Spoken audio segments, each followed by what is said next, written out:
Ni Solomana ya fuite nyana. Ni Solomana fuite nyana. Ni Solomana ya fuite nyana. Ni Solomana fuite nyana. Jani bakante mana ya fuite nyana. Ni Solomana fuite nyana. Nekuni Solomana, kalifala de Solomana. Ni Solomana, katajala de Solomana. Ni Solomana, ilibada ika Solomana. Ni Solomana, mamadu sila de Solomana.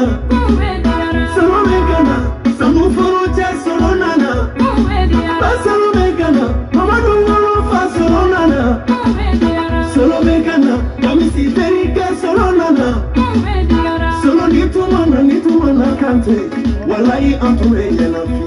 Wallahi antume yana fi. Solo bekana, bele bekana. Solo bekana, nana minegano bekana. Solo bekana, safaka sapi bekana. Solo idenkana, bele bekana. Mali denu jiki bena,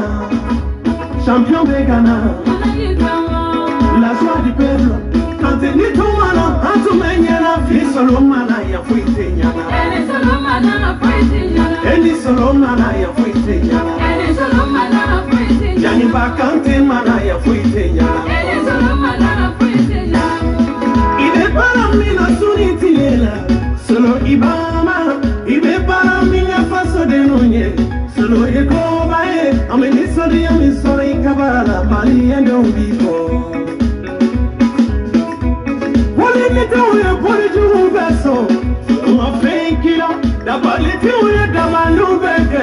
Solo ma fenkila, for my jewelry, come jama for. Solo ma fenkila, ikaira mama alala. Feti alabo, ikaira dali masala. Feti alabo, ikaira wairu masala.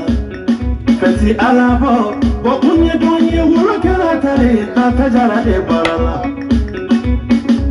Solo matika fuye nalati. Allah matika fuye nalati. Bakante matika fuye nalati. Allah matika fuye nalati. Ome champion matika fuye nalati. Allah matika fuye nalati. Imagine nebe matika fuye nalati. Allah matika fuye nalati. Manu keita matika fuye nalati. Allah matika fuye nalati. Alulu ke matika fuye nalati. Allah matika fuye nalati. Yante junior matika fuye nalati. Allah matika fuye nalati. Something matika fuye nalati. Allah matika fuye nalati. Ika matika fuye nalati. Allah matika fuye nalati. Sali internet malio mandenkaw kori basi tawla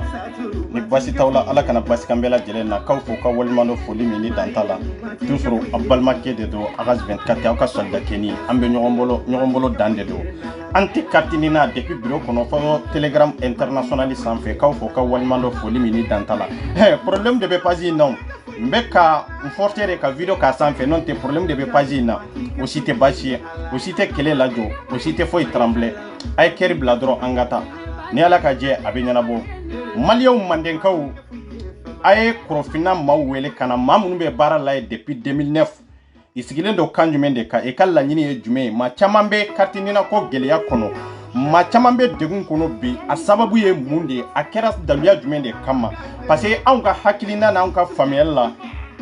na ukoko abe mo de identifier na ukoko ko kartinina en tant que ni empreinte drone de ke empreinte drone de besigi bloqué mais antado ka foko ko wereba kono antado fana ka foko ko ma be siga bloqué ka soro ka empreinte mata ma be siga bloqué nina kola ka soro imanina fana ke ma be siga bloqué ki je passeport la ka soro e manina ke awa ima delika empreinte fana ke vraiment ni kaba kono gana koy parce que ka sabu ke munde ni empreinte ke be siga bloqué haro blocage fana obe depa ko mununa anya détail chamandi mais korofina kera entreprise mi we balo adamadewna korofina kera entreprise de société mi nsigilendo diaspora kama nafolo mine wori mine kumako bo maliendo na kumako bo jamana ubla place mi na jamana ubla horonya min kono jamana ubla dambe min kono jamana ubla yere wolo ya min kono pour que ka barake jamana bu sara o komin kama me imago tola imago be mundela amunu be jamana koka am ka detri amunu be jamana koka anw de kɛr'u ka société ye an minnu bɛ jamana kɔ kan anw de kɛr'u ka entreprise ye anw de kɛr'u ka projet min n'u bɛ bala kɔnɔ san joli a tɛ laban an y'o de fɔ ko nin bɛ kɛ cogo o cogo mɔgɔw ka dossiers ka ɲɛnabɔ n'a ma ɲɛnabɔ an bɛ kabako lamaga ne ma kɛlɛ daminɛ dɛ awa ne yɛrɛ min bɛ ne yɛrɛ bolo n tɛ bɔ n'o ye fɔlɔ dɛ ne y'o de fɔ n ko bombe atomique de bɛ ne bolo bilahi bombe atomique de bɛ ne 24 yɛrɛ bolo o ye ne yɛrɛ ta ye ne yɛrɛ min dɔrɔn kɛ ne tɛ ka kuma dɛ ma bɔ ni kelen ye dɛ nka aw bɛ na nin conversation in lamɛn mun de passera Korofina kɔnɔ ani nin kamaleni ni ɲɔgɔn cɛ nina ko yɔrɔ la passeport ko yɔrɔ la gɛlɛya jumɛn de b'a la kɔlɔlɔ jumɛn de b'a la anw de nɔ don wa ou bien olu de nɔ don mansaw de nɔ don wa ou bien jɔn kelen de nɔ don j'espère que fɛn min ye papier sɛbɛn n'a bɛ k'a fɔ ko o ye biométrique ye mɔgɔ tɛ se k'o kɛ maa nɔ la a tɛ se ka mɔgɔ yɛrɛ tɛ se k'o kɛ maa yɛrɛ nɔ la diɲɛ bɛɛ kɔnɔ a tɛ se ka kɛ bon fɛn min tɛ se ka kɛ maa min nɔ la n'a fɔra k'a fɔ e y'o kɛ k'a sɔrɔ i m'a kɛ n'a fɔra k'a fɔ k'u y'o kɛ k'a lawaleya e yɛrɛ tɛ bɔ a kalama a bɛ kɛ waati min anw bolo k'a fɔ ko wolosɛbɛn bɛ dilan den de la den min wolola mais an t'a dɔn k'a fɔ ko wolosɛbɛn bɛ se ka dilan den na k'a to a b'a kɔnɔ ayi an t'o kalama n'an tun b'o kalama bi an bɛ état min na an tɛ se o état la mais kuma kana janya ne tɛ dɛ muso min bɛ baara la ye depuis 2009 jusqu'à présent mun de passera ani kamaleni ni ɲɔgɔn cɛ hɔrɔnya kɔnɔ danbe kɔnɔ a y'a lamɛn n b'a bɛɛ décortiquer ka taa min ye o yo anti katinako kɛlɛ ma daminɛ yɛrɛ jaga a ka bila a ma daminɛ jaga a ka bila an bɛ ka fɛn dɔw de lajɛ an bɛ ka fɛn dɔw de lamɛn an bɛ ka fɛn dɔw de ɲɛnabɔ mais an bɛ nalen an bɛ sira la ka na dɛ n'a bɛ autorité bolo anw sigira de an ɲa manko ou bien an salayara de ou bien an sagira kɔfɛ de nin si t'a ɲɛ ye anw bɛ baara wɛrɛ de la ci wɛrɛ fana b'an na min tɛ nin bɛɛ lajɛlen ye baara wɛrɛw bɛ yen minnu kan ka kɛ duguma min tɛ nin bɛɛ lajɛlen ye nka n bɛ nalen dɛ minnu bolo k'a fɔ k'an sumayara n'an bɔra an bɛ bombe min exploquer o ka jugu ka tɛmɛ bombe bɛ ka ti nord la an bɛ nalen an ka ninnu lamɛn fɔlɔ inshallah a ye n kɔnɔ dɔɔnin.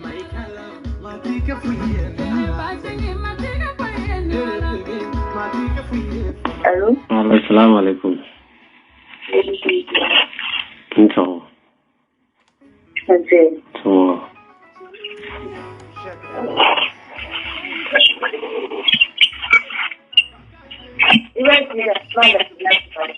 Ah? Nanga kuma ke, anga kuma follow.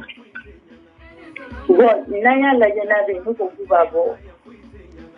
Ko ba tidire ko.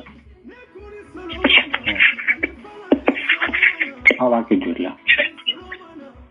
Ne ko wa tu tikire ni sisa nu ya laje. Na be machine kono. Wa bo tidire no ba fo ba kenyana.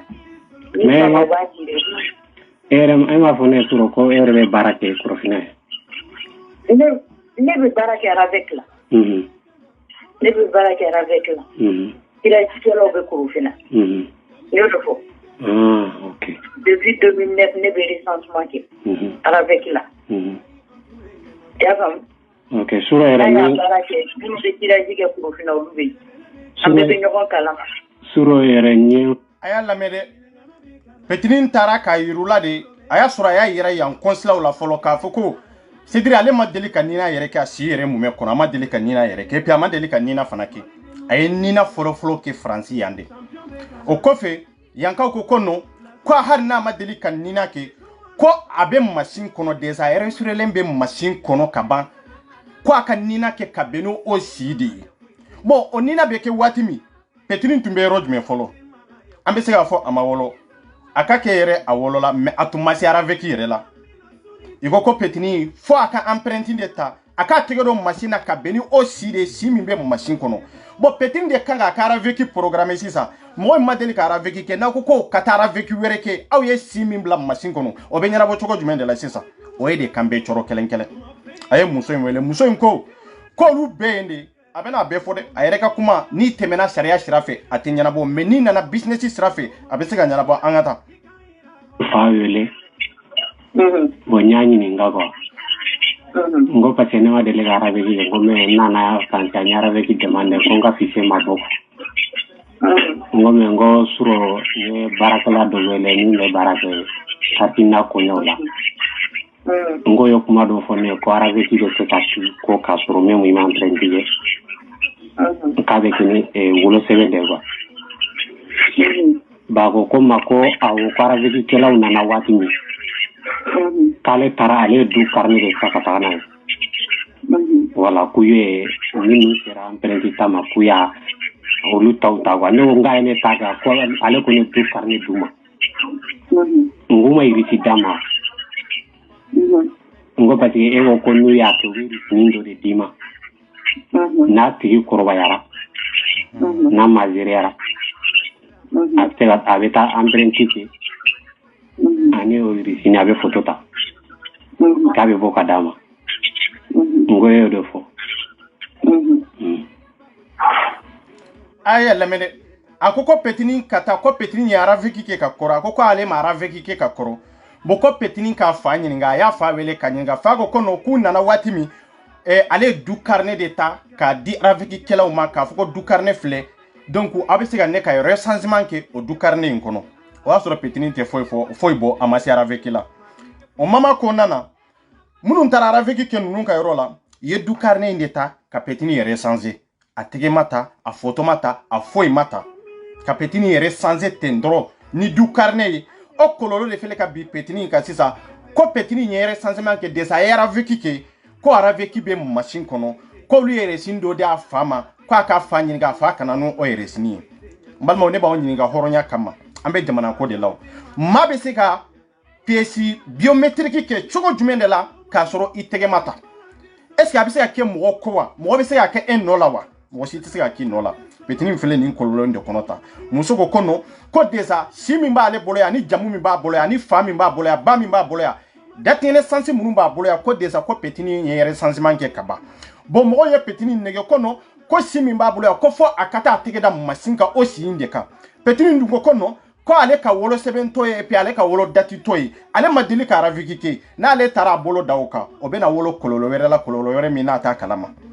an bɛ n'ale muso bɛna min jaabi an ka taa a ko mo ko de si t'ale bolo ba ma a ko ko kɛ ko fɔ n'a ye lajɛ nɔ da ma a fɔ ko fɛn b'a bolo a m'o fɔ de a ko fɔ n'a ye lajɛ k'ale kɔni taara ni du carnet b'a dɔn village kɔnɔ mɔgɔw ninnu ni baarakɛlaw taara olu tɛ ko ninnu ɲininkali kɛ u tɛ question posé mɔgɔ kun foyi voilà k'ale du de carnet ta ka taa k'a d'u ma du carnet bɛ taga parce que hali sisan an bɔra ka 3 mois de kɛ Sikaso dugu ani Sikaso dafɛ dugu mais anw taara minnu ka ye u denw ka recensement kɛ n'a reçu b'u bolo u kana n'a reçu ye n'a denw bɛ yan an k'u photo ta mais ni minnu tɛ olu photo t'a la caman nana n'u denw ka récépissé ye minnu bɛ yan an y'olu photo ta minnu tɛ yan an y'o reçu d'u ma u b'a ci u tigiw ma f'u ka photo ta donc i b'a ɲininka ni reçu min b'a bolo u ka reçu photo ta k'a ci ma WhatsApp kan i bɛ taa i photo ta o kɔrɔ n'i y'i photo ta o kɔrɔ an bɛ sɔrɔ ka fiche fɔ ka d'i ma. mais empreinte ma k'o kɔrɔ ne ma se ka yɔrɔ min faamu i bɛ se ka n'a ma k'i ma basi i bɛ explication di ma o yɔrɔ la ayi jɔ. Suro ne y'a f'e ɲɛna e ye si min fɔ o wagati ani 2009 o wagati y'a sɔrɔ e si a ma se photo ta ye a ma se empreinte. bien a ye lamɛn dɛ petinin y'a fa ye ka diya ye a ko a ma ko ale Sidiri mɔgɔ bɛ se ka recenser cogo jumɛn de la ka biométrique kɛ k'a sɔrɔ i tɛgɛ ma ta i bolokɔniden ta ma da machine kan olu ma da machine kan ka ban bon aw ko ale dun bɛ machine kɔnɔ ale bɛ se ka dɔn machine kɔnɔ cogo jumɛn de la ka tila k'ale ka passeport ko n'a ka papier ko bloqué ale ma deli ka empreinte kɛ ale ma deli ka nina kɛ k'o bɛ kɛ cogo jumɛn de la muso ko oui k'o bɛ se ka kɛ ko ka sababu kɛ recensement kɛra et puis i ka araveki kɛ o y'a sɔrɔ i ma se araveki kɛla i ma photo ta o ye kelen ye filanan c'est-à-dire dossier yɛrɛ tɛ petinin na fɔlɔ an ka tiɲɛ fɔ ɲɔgɔn ɲɛna dɛ parce que mun na dossier t'a la mɔgɔ min ye empreinte ma ta e tɛ se k'o bloquer katini na ko la aw ye recensement ta dɔrɔn k'a jira k'a fɔ du carnet kɔnɔ minnu bɛ yen dɔrɔn du carnet dira aw ma den o den bɛ du carnet kɔnɔ awa fɛn fɛn bɛ nin gɛlɛya kɔnɔ a bɛ kɛra ni du carnet de i b'a sɔrɔ fɛn fɛn bɛ yen i ma se hali empreinte ta la bon mɔgɔ minnu ma se empreinte ta la n'aw taara olu ta du carnet kɔnɔ est-ce que janfa kɛra ou bien janfa ma kɛ aw y'o kɛ kun jumɛn de la mɔgɔ bɛ hali faransi mɔgɔ tɛ se ka mɔgɔ recenser k'a sɔrɔ a yɛrɛ tɛ surtout biométrique i yɛrɛ de b'i bolokɔni 3 i bolokɔni den 10 da pour que ka se k'a kɛ k'a dɔn k'a fɔ a b'i nafa ou bien a t'i nafa i b'a kɛ ni si min ye i b'a kɛ n'o si kelen de nga itara village la dro kata nununka araveki ke ninke chokola petini maraveki foike foya to marché foy de la comme Musa yerebe ka fo chokomi ama dele ka empreinte ke ama dele ka photo take mais mundi ato petini bloquera ambe na kuma law sigin ko le finya la titawa nani kalo sala de ke siga so tita siga so dugu kono na da fe dugu 2009 la munu ye dukar no di munu ye wolo selan di ko ku de on ka recensement ke ka soro ushi ma se photo tai donc ni o le su wolo kana nu yangu photo ta una dutigu bola nu karno e recipité ba de mi ambi to ko wele ke ni mi be o ba si ga be photo ta na ye do wele wa fo ubi tara France tara Italie ngo ute se ka ke aba chulu ma lu yera ka tu photo ta sisa le ushi tera aba chulu yera ma sisa yera beta u ka numero be do machine na do ka ta ji be bo u photo beta u ka emprunter da u ka fichi sor aya la mele ye numéro di nunu fem bela jelema me kasoro i mayre sanze i ma foike i ma emprunter ke ere ko kuma dobe États-Unis dobe Italie dobe France e ka photo de chuma pour que ka sigu ka photo ta nu ye fichier chuma sisa fichier jumende do resi mi bedi o resi mbedi anga dutigu de ma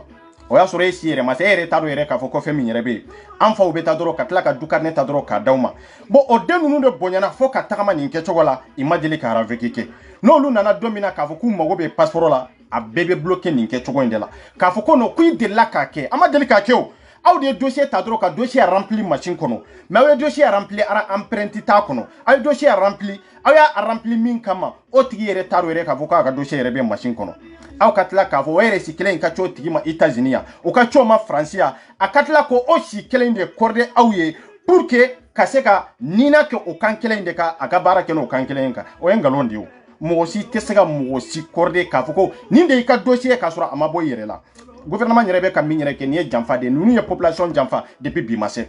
parce que na utara du konana aya mamunu sore munu sera empreinte talila munu si temena 18 ans aw kanga olu bologonu de ta sisa olu bi aravekike no olu aravekike munu si masi abo olu toende aw tesega olu ka dossier do machine konote ka sanani sanduru sanworo ke min sara o kona obo do auto do bo min yere mana ya no mawote nina la eska obo do auto do bo munu tagamana nu nana ya nu ba fe kan nina ke na so nu ye nina ke ya abo nina im fana bloquer ka fo ko adela ka ravekike or ka madeli ka ravekike aw ya ka détenir sans de ta ko rempli ka tla ka dossier do ta ko dossier da ka no e numéro mi ni ko kubie mo fenayi o numéro kele mi be nina ka be nina numéro dima ka soro yere ima deli ka fenyere ke aw ni Allahu Taala ke mali ye jamana min kanga nin kewa mo min ba yere kalama mo bi sigi ka miri aw yere ni Allahu Taala ke mo be kololo min kono l'état de nodo o to na conseil bagatanka l'état lawa ko do na utu chela yewa abe mo ka donu do machine kono ka soro olu sima 18 ans soro akadla kana olu bloquer olu makon sera $7 katla ka yuru la ka fo kono ko de la kaninke o koro ide ya kanyana ma bloquer depuis amase 18 ans na folo o te kiu ambe na la bena min fo la ambe na leo ata ya so moi ok nye fe fanye kuma infamia quoi mais yerne ma yoroni min fama yoroni min nyene compliqué quoi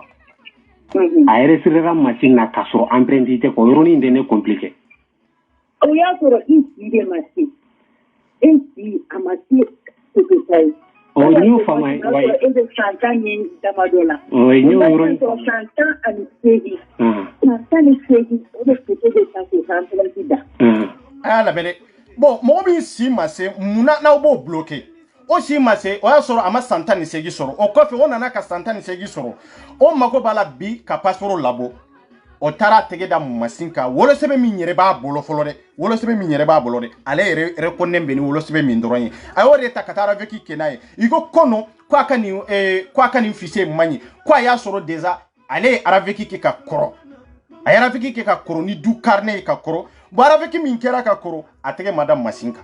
ye dossier de remplir dro ko bla machine kono ale toyala ana jamuna fana to abatoko majoli de be ni kololo kono ya majoli de bia nube ka détruire ni kama oda tamba fo ye kele o kele ambala aya nyanyini ka korna kodo ara veki kololo fenfe bala l'état de nono l'état de maka responsabilité ta n'aw taara diɲɛ yɔrɔ yɔrɔ maa o maa si ma se fɛn na hali i ba tɛ se ka jɔ responsabilité kɔrɔ hali i fa tɛ se ka jɔ responsabilité kɔrɔ fɛn dɔw bɛ yen k'olu kɛ a den ye jamanaden jamana ɲɛnama si tɛ yen mɔgɔ min bɛ se k'o kɛ den nɔ la a tɛ se ka kɛ den yɛrɛ de b'a lajɛ ni mun de kan ka nin sera a waati la n kan ka nin de kɛ ni ma nin kɛ n bɛ jɛ nin na ou bien ni ye nin kɛ a kɔlɔlɔ ye nin ye ou bien ni y'a kɛ a nafa ye nin ye mais den minnu yɛrɛ ma se fɔlɔ du carnet de dira aw ma aw ye du den bɛɛ recenser o kɛcogo la du den minnu bɛ recenser dɔw bɛ balo la dɔw tɛ balo la dɔw tagamana dɔw yɛrɛ ma tagama mais aw ka tila k'olu bloquer raveki yɔrɔ la k'a fɔ ko non k'a tɛ se ka passeport sɔrɔ parce que déjà aw ye nina numéro dɔ d'a ma aw ye nina numéro d'a ma waati min aw m'a dɔn k'a fɔ ko waati ko a ma se wa ko a ma se raveki kɛlɛ la o de y'a to aw ma se k'a bolokɔni den tan ta n'aw ma sɔn k'a bolokɔni ta yɔrɔ o yɔrɔ n'a nana ka réclamation kɛ k'a fɔ ko non k'a bɛna a ka dossier traité o dossier de bɛ traité k'a d'a ma parce que fa tɛ baara k'ale place la o awa fa tɛ se k'ale ka ɲɛnama yɛlɛma k'a kɛ fa ka hakilina ye o tɛ se ka kɛ aravekitigiw tun kan ka mun de faamuya non nin y'i den de ye mais nin ye fɛn min ye n'i taara nin na ni nin dossier yɛlɛli kan ni nin dossier montali kan fo ka diɲɛ wuli nin dossier in tɛ se ka supprimer aw tun kan k'o de fɔ fa ye aw minnu taara araveki kɛ tiɲɛ la i den de don e de y'a wolo mais an bɛ étape min na bi sariya m'a daga k'a fɔ ko an ka dossier kɛ nin kunkan ko ka fɔlɔ surtout dossier min ye araveki ko ye empreinte ko ye an b'a to yen fɔlɔ de fo n'a bonyana n'a sera 18 ans na waati min a yɛrɛ bɛ wuli k'a ka kow ɲɛɲini a yɛrɛ ma n'a mago bɛ sɛbɛn min na ou bien n'a b'a fɛ ka bɔ jamana kɔnɔ n'a y'a dɔn k'a fɔ a tɛ se ka bɔ jamana kɔnɔ n'a ma empreinte in kɛ a b'a kɛ ale de b'a nafa n'a kɔlɔlɔ dɔn mais aw taara aw sigi du carnet dire Mali autorités ma minnu bɛ araveki kɛ ka taa fa kɔrɔ n'an ba kɔrɔ sigilen sɔrɔ burusu kɔnɔ yiriw kɔnɔ du kɔnɔnaw na k'olu denw ta k'u c'est à dire k'u recenser k'u don machine kɔnɔ ni natabaya ye ni tɔgɔ ni sanga ani jama ɲini ye a taara nin dɔrɔn de kama pour que ka adamadenw mago sa parce que i b'a dɔn burusu kɔnɔ mɔgɔw de bɛ bɔ i b'a dɔn anw de bɛ taa nafolo ɲini an mago tɛ politique ko la i b'a dɔn anw de bɛ bɔ ala ma don o don anw de bɛ États-Unis anw de bɛ Faransi anw de bɛ diɲɛ fantan naani bɛɛ lajɛlen na pour que ka taa nafolo ɲini ka na di an mansaw ma pour que ka n'an ka duguw dilan ka n'an ka dɔgɔtɔrɔsow jɔ ka n'an ka siraw dilan nin mama kama i bɛ fɛɛrɛ ɲini bɛɛ lajɛlen na den o den n'u taara hali si sera o si ma se o i bɛ fɛɛrɛ ɲini ka recensement kɛ ka dossier monter ka tila ka nina numéro ta k'a d'i ma an bolo k'a fɔ empreinte ko de don ni empreinte ko tɛ ni numéro ko de don mun na n'o tɛ se ka sɛbɛn ko numéro bɛ sɛbɛn de aw de ko mɔgɔ min y'a bolo da machine kan ko mɔgɔ kelen ko empreinte in tɛ se ka supprimer ka bɔ yen oui empreinte tɛ se ka supprimer ka bɔ yen mais fɛn tɔ fɛn bɛ yen ko a bɛɛ bɛ sɛbɛn de a bɛɛ bɛ sɛbɛn de aw ye document sɛbɛn nin kan ka dossier layɛlɛ nin kan a si ma se empreinte ta la a si ma deli ka empreinte yɛrɛ kɛ donc o bɛ se ka bloquer Mali passeport ko la cogo jumɛn de la siɲɛ joli kalo joli a b'aw nɔfɛ k'aw ka fɛɛrɛ ɲini cogo bɛɛ lajɛlen na ale ma deli ka nina kɛ mais a ye nina min kɛ n'a ka wolosɛbɛn ye k'o de bɛ bɔ aw ko k'a bɛ machine kɔnɔ machine sugu jumɛn de la an bɛ na le o an ka taa dɔrɔn. Yo kuma in fama yoro mi ne kamana gan comme ko ka be ken empreinte de mo re se ka mo re ta ke quoi Diana wala Diana empreinte dunya joli de mais ne ma se ka yoro mi fama tara ke ne ko depuis ne fitini mbu joli ma empreinte mbulu ma dam machine ka ko re sere machine na bonne si sera ta ne tara demander ke ko o ta te se ka soro ko korolem be ka soro dum ma korolem ma ken empreinte quoi ni ma se ko yoro ni ne fama e ka ne lame o yoro ni mbe ka siena to du ka bara de du téléphone a be e bolo ni ye numéro do a kono atandi tira kono ya do ni to ya te ka kono sisa téléphone do ka téléphone be do ka numéro be bolo madu ya ka numéro enregistré ni madu a tilala ka numéro wɛrɛ d'i ma i y'a don ni o madu kelen a b'a yiri la ko madu dɔ b'a kɔnɔ nɔ i bɛ sin dɔ k'a ɲɛfɛ pour que k'a bɔ ɲɔgɔn na o tɛ tiɲɛ ye wa a y'a lamɛn dɛ ni muso ɲɔgɔn kalabanti fila tɛ tɔgɔ fila bɛɛ tɛ se ka dɔ telefɔni kɔnɔ bɛɛ b'o dɔn surtout ordinateur surtout données bɛ bila yɔrɔ min surtout dossiers bɛ bila bureau min kɔnɔ a tɛ se ka kɛ ne deli la ka nin bɛɛ walawala n ka video kɔnɔ comme olu bɛ retard de la a bɛ ka yɔrɔ min fɔ o ye de ko tubabu de nɔ dɔn tubabu jumɛn de nɔ dɔn cɛ maliw a ye kunu dɔɔni quoi billahi nin bɛɛ de ka hakili fiɲɛ k'a fɔ ko farajɛw de nɔ dɔn farajɛw nɔ tɛ dɛ Mali ye maliyɛndenw de ta ye aw bɛ ka baara kɛ maliyɛndenw de ye ni farajɛw de t'a dɔn anw bɛ maliyɛnw de kɛlɛ ah farajo be se ku to ka jamana kono cogo jumen de la kana an ka jamana detri nin ke cogo na aw ka so aw den ko lu to farajo bolo nin ke cogo la aw du leta de be ka usara o den kele nu de be ka usara ko farajo de no do farajo no be yero jume tubabu no be yero jume olu ka jamana mara ya diriger mais am munu yere ban ka jamana kono pour que passeport kadi mogoma wallahi mali gouvernement de ba décider har na so ni sénégalais de nana ni passeport kanga ta kadama iba ta kadama mais ni malien be ni mali autorité ko kono aw kana passeport di ni ma aw kana carte consulaire di ni ma état di ma de l'état be de bi ka responsabilité awa l'état yere de ba décider na kanga di mima be do ma wa na manga ka di mima manga ka do ma e ko tibabu de nodo tibabu no chogo me be barala mali de kono tibabu no yoro me e be ka jamana do de recenser tibabu kono tibabu no do chogo me de la aw de tagamana kata burusu kono dugula aw de tagamana kado dubaw kono kata région na ka fo ambe na araveki ke ka ke anka jamana ka hera jumen de do pour que carte électeur ka boala encore labona pour que élection ka se ka kenai mais momi si marché au niveau là na yo ka donner ta cadeau machine kono ka ta donner were ka ta numéro were ta cadeau ma yala e tumba do ka fo ko be 18 ans soro wa ka soro masawa aw donia tumba bolo o donia tunta bolo o donia foi tunta bolo ba aw ye si min bla machine kono ani woro sebe min ba ale bolo isite kelenye woro sebe min ba ale bolo ani fay min da aw ma isite kelenye fayere min di o ta ka woro sebe nyere aka wolo sebe nyere originally ba yere de bolo ya ale yere ka woro sebe originally o ba ale yere de bolo ya ani fa nunu sigira do wolo la ni sai na akera ni samia sanji de la o be ni de kraklibo har nu nyini ka do nyere la krengere nyana I wolo mardi de la akera juillet de la akera donjumen iba fo kono kwa wolo la aya soro ambe ni ko na aya soro ambe ni system no aya soro anye seneke yanfi amfa kro fenfembe ibebe misale ata ni nke choko de la mais feminye ane ite ane fo ka présider feminye date yere jouer ito fo ka présider oluba befoni dade ite seben yere ta kaduma ite seben yere ta kaduma iba befoni dade nu ya foni dade ah mfa chela chokoroba ide unde do me ito en follow nu sera avec la yere ba nyanyini ka nyanabo parce que ni eshi kode ni avec commune nana sisa adabla tolate malien be de be recenser ni ko ina sisa donc masi tesega masi wajibia ka ke mado ko mami si masiama hari mami yere si serama ale yere ba ngo mawbe munu maki donc o bayira hari munu yere make nu sigilembe be a tiela ne maravegike o ba so rebe machine kono ende donc o bayira ko problème bi na malien be ka donc a problème de l'état ka problème de do parce que fa ko munu be antu delage parce que état don aw be tatoro ka foko aw nana ko do la même explication ka duma ko recenser ka tla ku sensibiliser ka daka aw to yereke a annana nindela bo amba fe ka nindron de ke dro abeta mo bulogonu tan ke chokola o abeta mo ka donner blam machine ko ke chokola aji do blam machine ko ke chokola datene sanji do blam machine ko ni ke chokola ka tla ka fo no si serara vegi kero la watimi abeta la ka fo tigie ka fo shimi be machine ko fo ki tege da machine ka benodi nini petini ya tege da masinka ka beni shimi ba le bolo ka sura ga kati sesuru ba bolo ya aka fen bela jelen ba bolo ya mais amango be mali passeport de la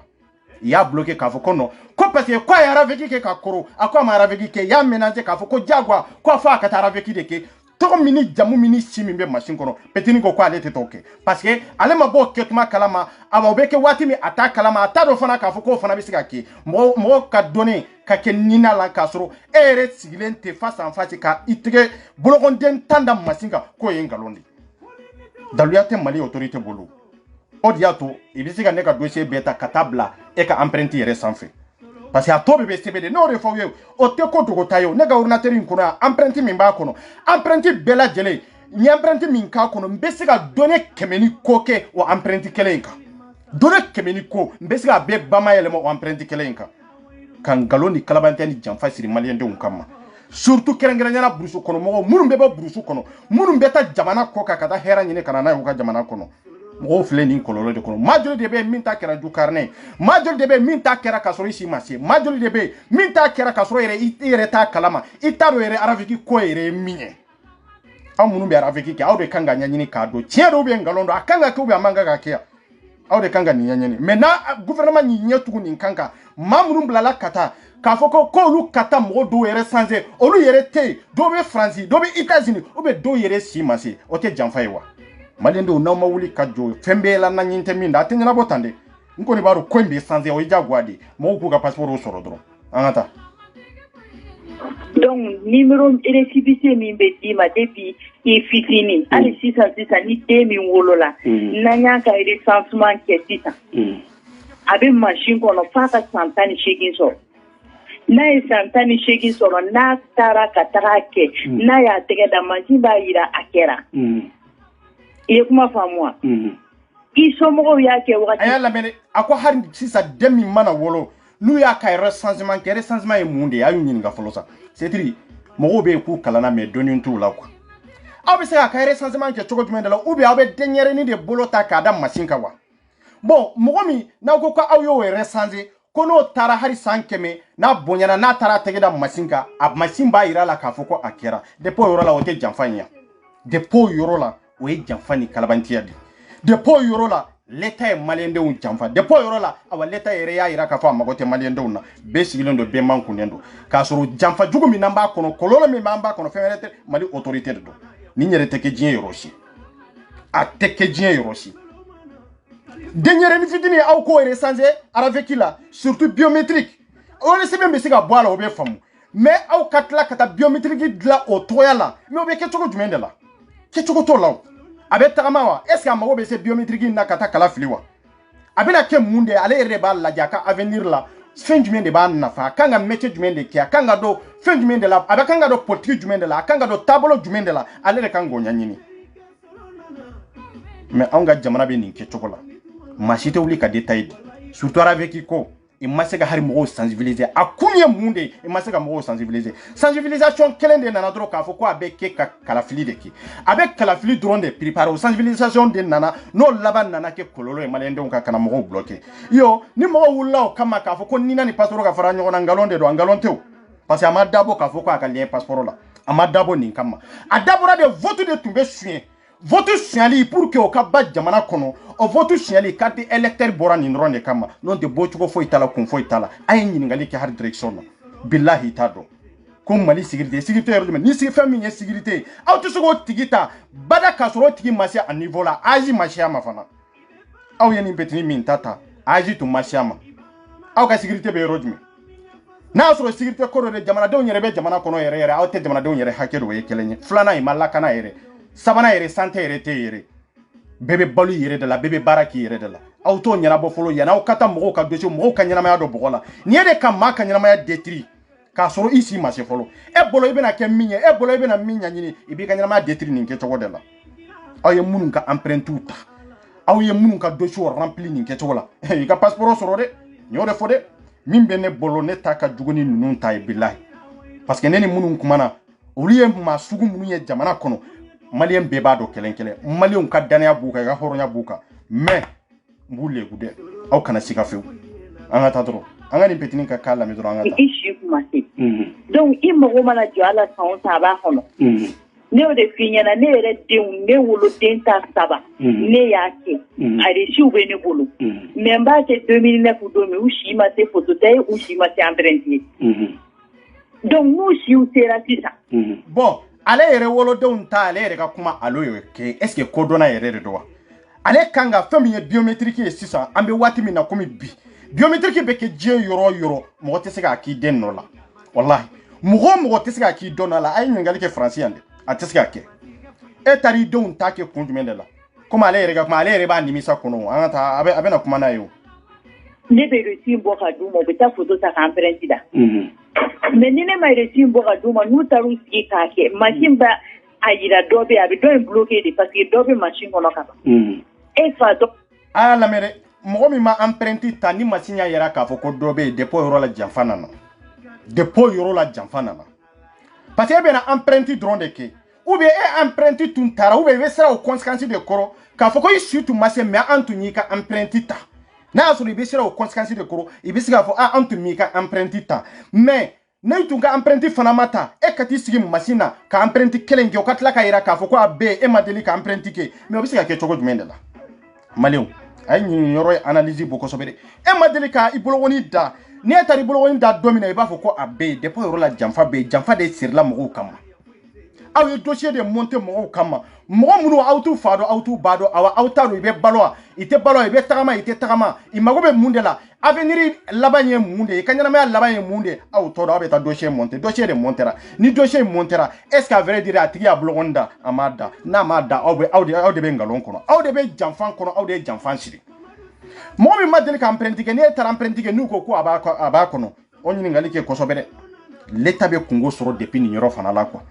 parce que e ma deli ka empreinte kɛ e ka taa empreinte kɛ k'a fɔ ko a b'a kɔnɔ i y'a ta k'a sɔrɔ i si ma se o y'a conséquence wɛrɛ ye l'état b'o responsabilité ta parce que min bɛ wolo la e bɛ se ka convocation tugu kama i bɛ se k'u wele tribunal fana la n'i y'a ye a yer'a kɔnɔ k'a fɔ ko e bologon tɛ a yer'a kɔnɔ dɛ e si ma se aw yɛrɛ bɛ k'a fɔ a si ma se mun de b'a to n'a bɛ ye a kɔnɔ ou bien mɔgɔ wɛrɛ de y'a kɛ a nɔ la ou bien a y'a bolo de min ye k'a sama ka na da machine kan wa an t'o tiɲɛ fɔ ɲɔgɔn ɲɛna e ma deli ka ko kɛ e ma deli ka empreinte ta yɔrɔ o yɔrɔ i tɛ se k'i tɛgɛ kɛ machine na e ka tila k'o fɛn kelen sɔrɔ ko a b'a kɔnɔ o ye nkalon de ye. tɔgɔ bɛ i ba tɔgɔ bɛ e tɔgɔ Amadu i jamu Jara i fa tɔgɔ Bubakari i ba tɔgɔ o bɛɛ bɛ machine kɔnɔ ka ban. Donc ne taara n'o wolosɛbɛn kelen ka tila ka segin k'o kɛ ou bien ka dɔ fara si kan ou bien ka dɔ bɔ si la machine b'a yira k'e bɛ yen. I y'a kɛ min na sisan a bɛ recherche de kɛ ka o denmisɛnnin numéro in bɔ ka d'i ma i ka taa photo dɔ kɔrɔ. A y'a lamɛn dɛ a yɛrɛ ka kuma ko wolosɛbɛn kelen ye jumɛn ye peut-être ni wolosɛbɛn min taara a fa tɔgɔ ye min ye a ba tɔgɔ ye min ye a jamu ye min ye a bɛ dugu min na a sigilen bɛ yɔrɔ min na peut-être nin taara n'o de ye i ko k'o kelen de bɛ machine kɔnɔ bon n'o kelen bɛ machine kɔnɔ mun de la n'a y'a sɔrɔ o kelen de bɛ machine kɔnɔ a y'o enregistrement kɛ waati min bon peut-être nin tun ma empreinte kɛ o ye kelen ye filanan ye jumɛn ye mais n'o bɛ machine kɔnɔ mun de b'a to aw b'a bali ni na la a ma deli a bolokɔni ma deli ka da an ka tiɲɛ fɔ ɲɔgɔn ɲɛna dɛ a bolokɔni ma deli ka da mun de y'a to aw b'a bali bon n'a y'a sɔrɔ sisan aw ye min enregistré machine kɔnɔ k'a recensé n'o min ye a ma deli k'a bolokɔni kɛ machine na fɔlɔ araveki la fɔlɔ o kɔfɛ ni petini n'a ka wolosɛbɛn taara mais mun de bɛ se k'a kɛ tugun k'a fɔ ko a bɛ bloqué ko parce que a fa tɔgɔ ɲɔgɔnna bɛ yen a ba tɔgɔ ɲɔgɔnna bɛ yen et puis ale yɛrɛ tɔgɔ ɲɔgɔnna bɛ yen mais âge tɛ kelen ye âge fana tɛ kelen ye mun de b'a to toujours a bɛ bloqué n ko complot dɔrɔn de don o bɛ bloqué cogo jumɛn de la ale yɛrɛ bɛna a bɛ walawala o. Donc dɔrɔn page bɛ dayɛlɛ ni page dayɛlɛ la dɔrɔn i photo bɛ ta i ka empreinte bɛ ta u b'a tirer k'a d'i ma a banna. Ok n y'a faamuya. I y'a faamu wa. N y'a faamuya ne kɔni ta la ne ye n tɔgɔ changer ka n ba tɔgɔ changer parce que n ba tɔgɔ mara tɔgɔ dalen de b'a la vrai dire u ye tɔgɔ min b'a ka fɛn na ne kɔni n ba tɔgɔ changer kuma la surunya ka n yɛrɛ tɔgɔ changer n fa yɛrɛ tɔgɔ ma changer jamu fana ma changer. I ma jamu changer. Jamu kɔni ma changer quoi. I si ma changer. N si ya. Bon ne nana si min do de ne ka si ye parce que Mali ta la ne ma fɛn kɛ. I fa tɔgɔ ma changer. N fa kɔni tɔgɔ ma changer o b'a la. I fa jamu fɛnɛ b'a nɔ la. Jamu b'a nɔ la n bamuso jamu b'a nɔ la. B'a yira k'a bɛ yen. Non bon dépôt yɔrɔ la o ye nkalon de ye bilahi dépôt yɔrɔ la o ye nkalon de ye machine tɛ se k'a yira k'a fɔ ko a bɛ yen wolosɛbɛnw tɛ kelen ye cɛ ko ale nana ni si min ye nin de y'ale si ye aw yɛrɛ ko non ko aw y'a kɛ waati min muso y'o de fɔ a ko an tun b'aw ka recensement kɛ waati min o y'a sɔrɔ e si ma se fɔlɔ k'i tɛgɛ da machine kan a ko a kɛra ni du carnet de ye o kɛra ni du carnet min ye petini tɔ kalama o ye kelen ye filanan ye jumɛn ye wolosɛbɛn min b'ale bolo ye ale taara n'a ye a fa tɔgɔ n'a ba tɔgɔ minnu bɛ machine kɔnɔ olu bolo ye i si tɛ kelen ye mais tellement que muso in ka kɛkunna ye muso bɛ k'a yira ko ni jamu ma changer ko a tɛ se ka kɛ n'a ye nin bɛɛ ye mun de ye ko a ka taa business sira fɛ a y'a lamɛn dɔrɔn an bɛ taa o n'an sera waati min a bɛ ɲɛnabɔ. Pour que e ka nin bila a ka dɔn k'a fɔ ko fitinin min kɛra se e ta t'o ye.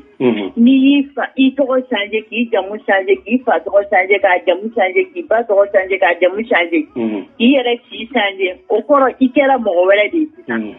Min donna machine kɔnɔ i fitinin o tɛ jate mais en tant que i ye dɔ de changer ka dɔ to yen a bɛ jate. Bon olu yɛrɛ bɛ k'a fɔ ko a n'a ba fɛ pour que ka se ka a kɛ dɔ wɛrɛ ye a b'a tɔgɔ n'a jamu ani fa tɔgɔ n'a jamu c'est-à-dire ani ba tɔgɔ n'a jamu k'olu bɛɛ changer ka si fana changer ko n'o kɛra a kɛra mɔgɔ wɛrɛ de ye aw de m'a fɔ ko maaw bɛ k'u tɔgɔ changer yan aw de m'a fɔ ko maaw bɛ ka dɔ b'u si la jamana kɔ kan yan aw de tɛ k'o kuma fɔ n ko an b'o galère kelen in de kɔnɔ yan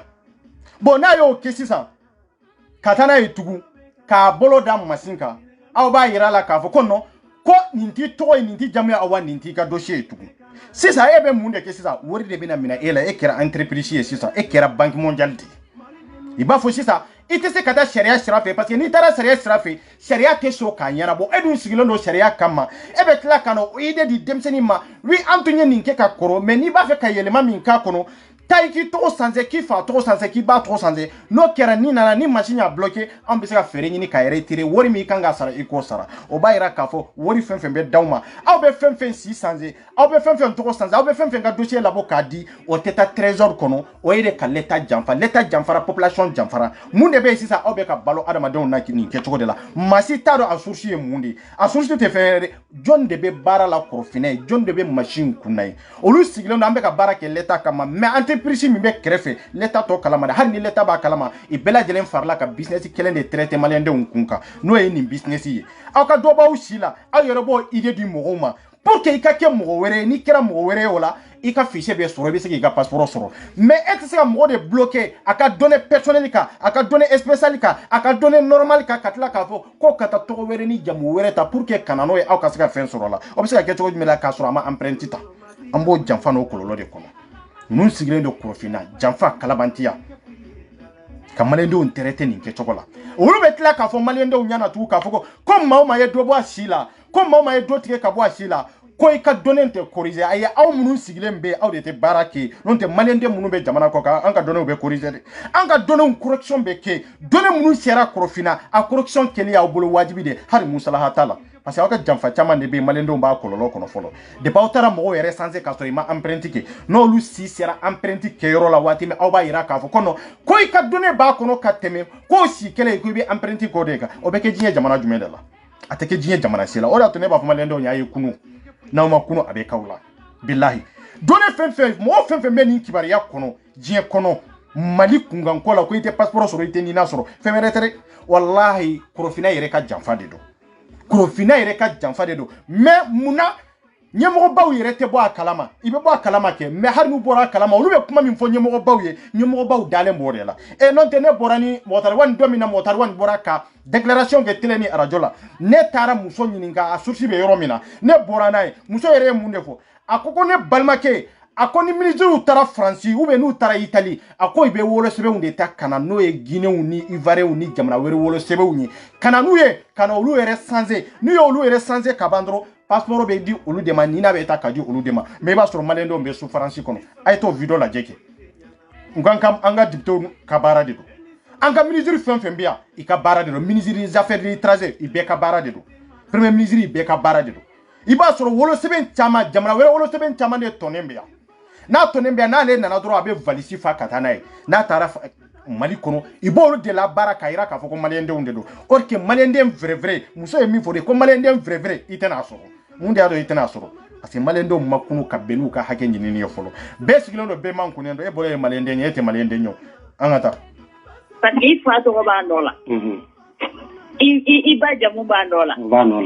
i ere jamu ba ndola va nola isi ba nola nsi te nola e ma tuwa bu manga me ko te nsi ta nola fe flare sans nsi nye dobon si la nye saba dobon si la ka mba to changer kanyere to changer aywa o de do ibo de nyako nye dobon si la nye mba to changer ka ni o ko sisano o bara te sera ja ko problème be machine ono de kabu ala mede musoko kwa kanga aka donner be de sanze ka dobo asila ka fenke che fana na ka fo oui bien sûr nye dobo sila abetande nye ni sanze muso na ira tu ka fo ko bo ko te seka ketukun kwa e dogo kwa aka dobo asila na e dobo asila ka bato na fa to sanze no kera sorson be seka surala ale mo weredi bokuto kuma kono tu petini go ko oui ko nye dobo sila konye do bon sila musoko kono ko fana tisega nyana bo doni mimbe fo ka supprimer ka boy manipulation betande ibe ka manipuler ninga abolo akegunene ka teme petini nkande abolo abe kodo ka teme petini nkande abolo ale be sega petini manipuler kata shira doka sira munu ana manga ka doaka petini nyode fire ka kwa makowi koma do bon sila parce aka wole sebe original de babolo akoko no ko tesega ke bon ko fo petini ka ke mo were jumende do toni jamu ani siani fa tona jamu fiko ulube de sanze kuma kono muso mi miri ka foko petini nye kuma mi foko ngalonde do petini ya ira muso ina de ko wi konye do bon sila ko be ke choko jumende la ale ko wa konye do bon sila ko fana ko tisika ke ko fo mimbe machine kono ko de kata ka boy ngo ko do mbali ya barawde do parce que olu bolo enfin be jamana ko kan te fin de kala mawdu de ka ke guna awni voilà anga ta do ra petini la me kata do ni kɔrɔlen bɔra mansin kɔnɔ sisan nɔ wolosɛbɛn kura min b'i bolo sisan i b'o de yira ni ne kun bɛ ne bolo mansin kɔnɔ mais n ye baara kɛ ten de a bɛ fara ɲɔgɔn kan a kan ka lakile cogo la a bɛ f'i ɲɛna a y'a lamɛn dɛ ale de ko wolosɛbɛn min b'a bolo k'o tɛ se ka don mansin kɔnɔ ko k'a sababu kɛ fa tɔgɔ ni ba tɔgɔ ani ale yɛrɛ tɔgɔ k'u bɛɛ kelen ye ale yɛrɛ ka kuma fɛn bɛɛ kɛra n'o de ye bon i tila k'a fɔ ko petini ka dɔ bɔ a si de la ka kɛ mɔgɔ wɛrɛ ye petini y'o kuma min fɔ e tila k'a fɔ o fɛn min bɛ e bolo o tɛ se ka don machine kɔnɔ fo wolosɛbɛn kɔrɔ min recensement kɛra n'a ye machine kɔnɔ fo o de ka supprimer ka bɔ yen mais an bɛ taa min à vrai dire an bɛ taa min e question fila de di o question fila in bɛɛ la petini y'i jaabi mais a m'a faamu k'a fɔ ko petini in bɛ ka a dalakɔrɔbɔ de a m'a faamu fana k'a fɔ ko petini in bɛ ka kuma in fɔ a bɛ k'a fɔ ni ka taa chance jumɛn de fɛ a bɛ ka kuma in fɔ k'a da parce que muso ko i ka dɔ bɔ i si la i ka dɔ bɔ i si la yɔrɔ bɛɛ la ne bɛ se k'a fɔ cogo jumɛn na ko n ye dɔ bɔ n si la e ka tila k'a fɔ tugun k'o tɛ se ka lawaleya o nɔ la e ko ne ma ko ne ka dɔ bɔ n si la ka kɛ mɔgɔ wɛrɛ ye n ka tɔgɔw changer n k'i fa tɔgɔ ni n ba tɔgɔ changer pour que dɔnni in ka se ka sɔrɔ machine kɔnɔ dɔnni dɔ min bɛ o bɛ bɔ yen ko n'o tɛ a tɛ se ka kɛ petini ko ko a y'a mɛn a ye muso bila muso bɛ kuma la a ko muso ma ko n ye dɔ bɔ n si la tugun bon n ye dɔ bɔ n si la papier tɛ o da de don ko n ye dɔ bɔ n si la muso ko bon ko n'i ye dɔ bɔ i si la dɔnni min bɛ yen a tɛ se ka don machine kɔnɔ fo donnée kelen in ka supprimer ka bɔ yen ne ko an bɛ taa jamana jumɛn de la fɛn minnu tɛ date naissance kelenw ye fɛn minnu tɛ si kelenw ye fɛn minnu tɛ tɔgɔ kelenw ye fɛn minnu tɛ jamu kelenw ye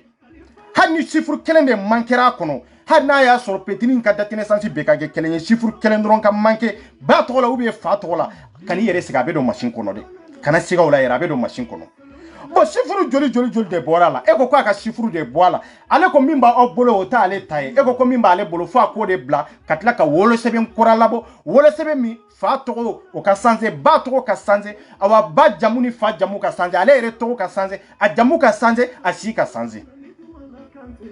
bon n'a nana o la o ye sugu wɛrɛ de ye o ni wolosɛbɛn dɔ in fana tɛ kelen ye donc o b'a yira wolosɛbɛn fɔlɔ min b'a petini yɛrɛ bolo aw ye min kɛ o tɛ dɛ min bɛ petini bolo yan fɔlɔ a b'o fili o ye kelen ye filanan min b'aw bolo ye hali bi aw bazilen b'o de kan parce que aw ko min b'a bolo k'o tɛ se ka kɛ parce que déjà aw y'a ka dɔnni dɔ machine kɔnɔ ka tila ka nina numéro d'a ma an ka tɛmɛ o yɔrɔ la o kɔfɛ i nana a ka kɛ mɔgɔ wɛrɛ ye a y'i to o kɔnɔ parce que n'a ma kɛ mɔgɔ wɛrɛ ye sisan a tɛ se k'a ka dɔnni sɔrɔ a tɛ se k'a ka passeport sɔrɔ a ko ne ba a ko bon ko n ye n tɔgɔ changer ko n ye n si n ye dɔ bɔ n si la e tila k'a fɔ o yɔrɔ de la i ye dɔ b'i si la mais o tɛ se ka don machine kɔnɔ fo min bɛ yen o ka bɔ cɛ an bɛ taa min an bɛ taa min mɔgɔ kɛnɛ wolosɛbɛn 3 a bɛ bɔ Korofina de mɔgɔ kɛnɛ wolosɛbɛn 3 tɔgɔ 3 jamu 3 âge 3 Korofinakaw de b'a di mɔgɔw ma e filɛ ka âge joli de di nin petini ma mais petini ka kɛkuna ye parce que petini bɛ ka yɛlɛ a la de petini bɛ ka yɛlɛ pe muso in yɛrɛ de ka kumakanw ta pour que ka analyse bɔ a kɔnɔ ka tila ka muso in jaabi ni o kumakan ninnu ye a ye question min di dɔ bɔ n si la oui n ye dɔ bɔ n si la mais i tɛ sigi k'i miiri mais e ye dɔ bɔ i si la cogo jumɛn de la e ni ne bɛ kuma la e ni ne dun bɛ kuma la e ko non âge min bɛ e bolo machine kɔnɔ o âge de y'i ta ye petini ko a ta tɛ i ko ok ni o t'i ta ye wolosɛbɛn min b'i bolo yan nana n'o ye wolosɛbɛn a ko non k'o tɛ se ka don machine kɔnɔ parce que a y'a sɔrɔ wolosɛbɛn kɔrɔ bɛ yen date naissance kɔrɔ bɛ yen a yɛrɛ changer n'o de ye a y'a lamɛn kosɛbɛ dɛ o kɔfɛ i ko ma en tant que n'a ma fa tɔgɔ ni ba tɔgɔ changer a tɛ ɲɛnabɔ a ko bon ko ale ye tɔgɔw de changer a ye ba tɔgɔ changer ka fa tɔgɔ changer ko mais ko jamu ma changer i tɛ k'a fɔ tugun hali o bɛɛ kama a tɛ se ka don machine kɔnɔ a ko baasi tɛ i ko bon ko a ka dɔ bɔ si de la o yɔrɔ la a ko wa ko n ye dɔ bɔ si la i ko bon hali n'a ye dɔ bɔ si la ko wolosɛbɛn min bɛ yen en tant que n'o dɔnni ma supprimer ka bɔ yen ale ka foyi tɛ se ka don a dun ma empreinte kɛ a bolokɔni ma deli ka taa mais an bɛ taa min manipulation dan de don walahi hurlement dan de don i bɛ ka orienter nin kɛcogo de la si t'a don i kunkolo bɛ yɔrɔ jumɛn i senw bɛ yɔrɔ jumɛn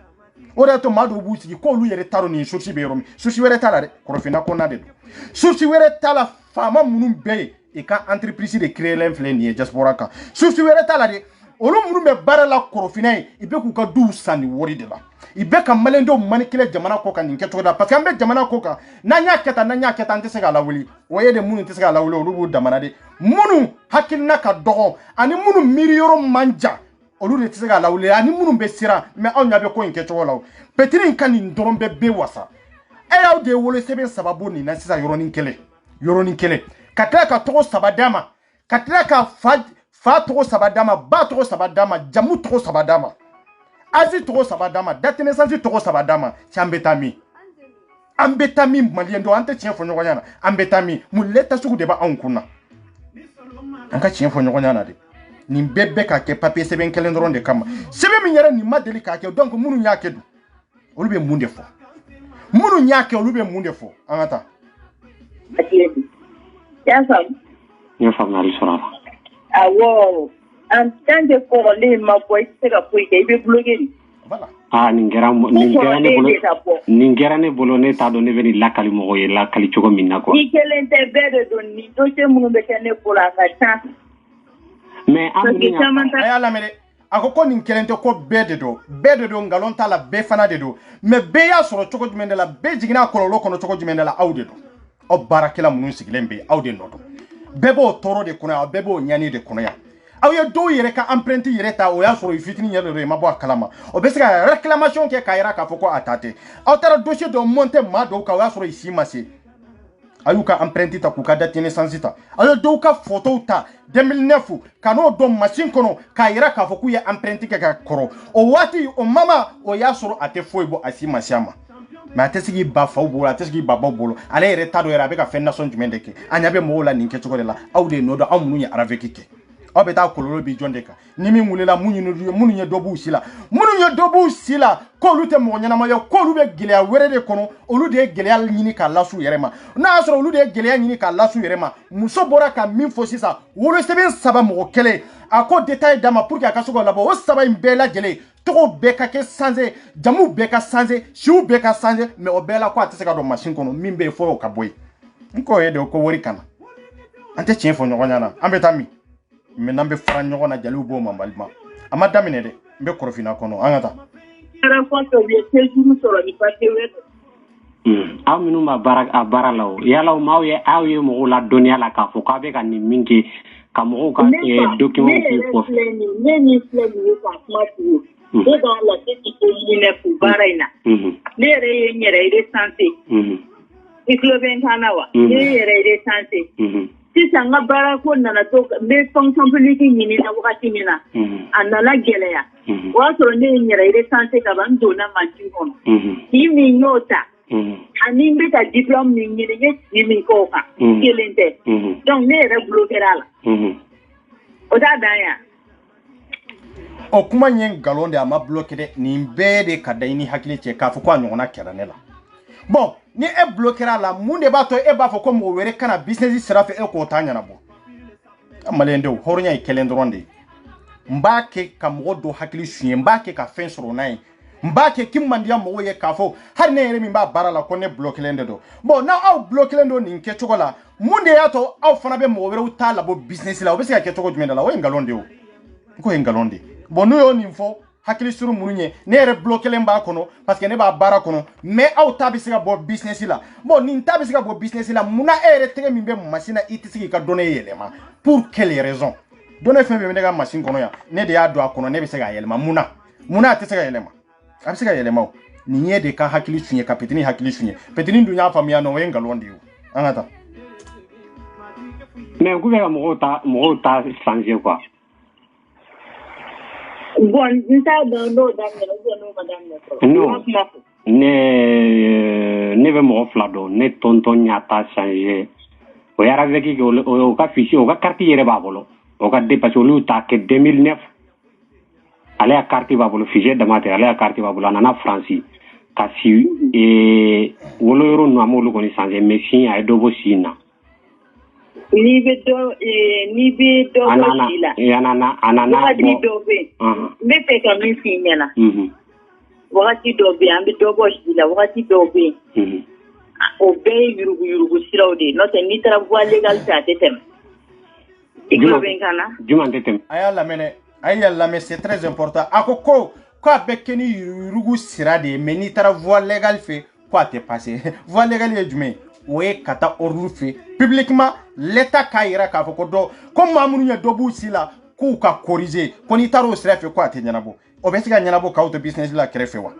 obesiga nyanabo ka auto au beka wori mine krefe ka dobo mo sila ko luka sebe labo l'état ta kalama ko wori mine ka o makonke kenai hani l'état ko wai ko bi mo munumbe ay sidiri ayu shu yele ma simunu kadu ya ayu ka fen correction ke auto jenayo ngambo gele ade kono parce que wori beta leta ka kesi de kono on na folo no intérêt beta leta ka kesi de kono mais ayo business min ke krefe aw te so bada har na utara yere nyona kaira leta la akanga ke aw ba fori amanga ka ke mais aw dumbe ka ke business sira fe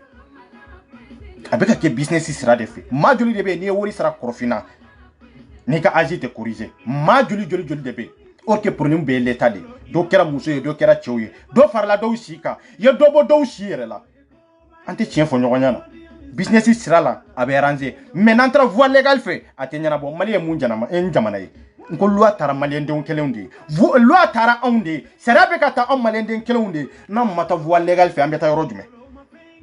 katini na na voie légale de fait mais aya lata tachugo mi ni malien de unta kalama no te voie légale parce que aya lata politicien ka intérêt jamana fama ka intérêt aw tara voix de fait mais anana voix min fait no e voix publique no e voix légale kaira kafo ana kunya ninde malende be kangala mais o laba nana ke kololo de ka ke business sera bi ambo de toro kono sera tara amunun kama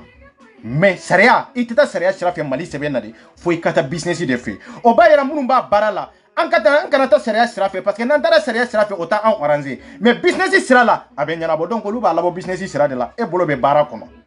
e ba labo business sera la mais sera sera fe ota o arranger parce que aw de ba fo leta nyana munu nya dobu sila aw te mo sebe no sebe jamana manga ka jenaye mais idumbe ka ke krefe e malendo muna be ke krefe mais voie légale la atenya bo or que donye nunu be kera voie légale de fait ni erreur yera la wori manga ga sara minna na jamana den kelen na bela jelen be kama ka foko bena kanga aba be kanga rechanger ka benini be kanga rafeki ke ka benini ni erreur yera o kono o be laje l'état de fait ka laje erreur kera voie normale de fait ni erreur kera voie normale fait ambena de sisa amban sigi ka debati ka yera jamana ka hera e jubin abe jamana de onde bolo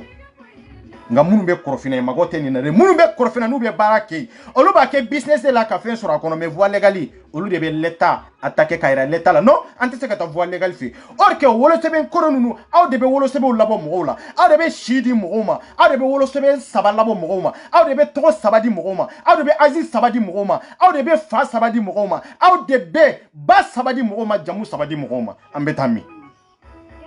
depuis 2009 e be bara la yoro kelena o yoro kelena ni etunte fen sorala ni ka nafa tunta kono ko leta ka sara drone do eti noro ni nyoro inka surtout eni mauka nyon soro munu be business sera fait surtout e ka ira mado la dobi ici là pour que donner mimbe o ka supprimer ka boy surtout e ka towere ni jamwere do tikima kona tara voie légale fait atenya bo oy otenya bo parce que aw de be ka baraka voie légale fanaka aw ba yera de atenya bo maintenant nana krefe merula jamana c'est-à-dire jamana sebe nyiro la krefe merula kabo jamana bulon kono kata kofe ki ka donner dini kofe la o be nyana bo de mais ni nana ki jodala ka doni kona ya atenya bo chambe tami ante bolanga jamana nyesa nu ban faga de be minke be bo de ke onye mumali deundi billahi ante do business sera fait chichi conseil kono business sera ante do adafe ambassade kono ante do adafe surtout Bamako ere ante do adafe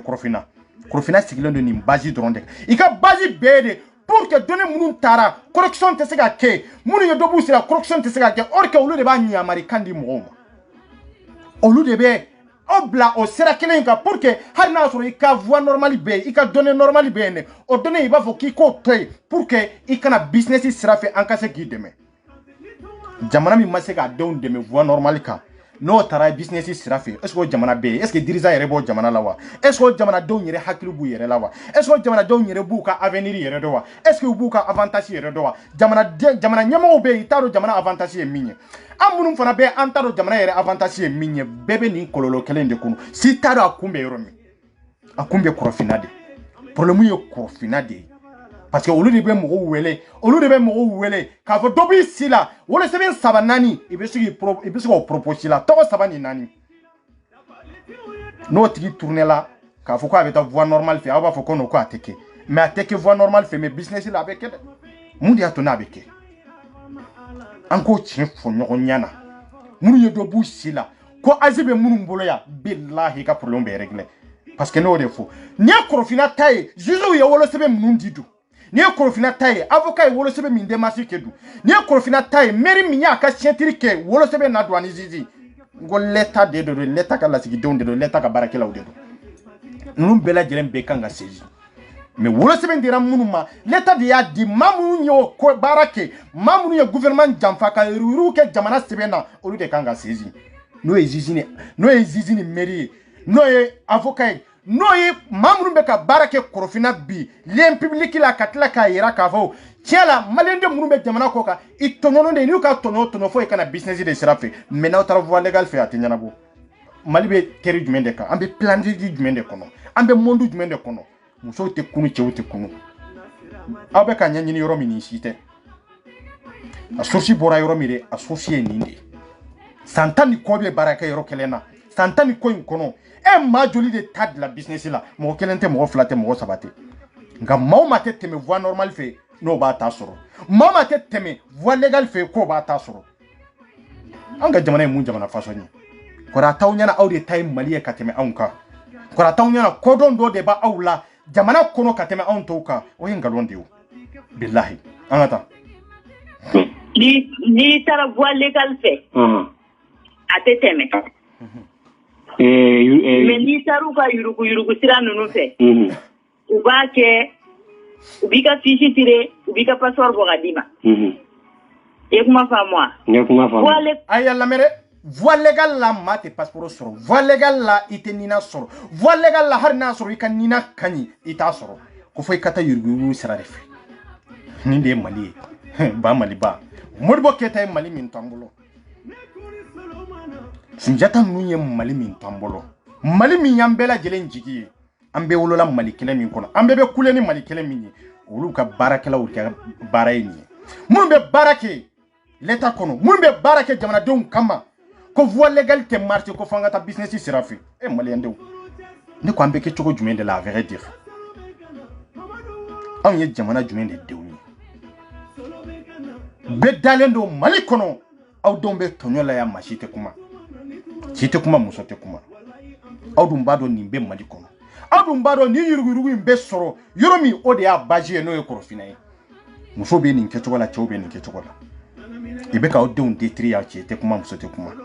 ni mi mulila jamana koka ni e ka passeport bi bolo ebe giri majori de be min tabora business la majori de be min e passeport biométrique soro ni business sera fait kika fiche soro ni business sera fait ante chien fo nyogo nyana munu mbeta voie légale fait itara de jamana ka intérêt no luka intérêt de do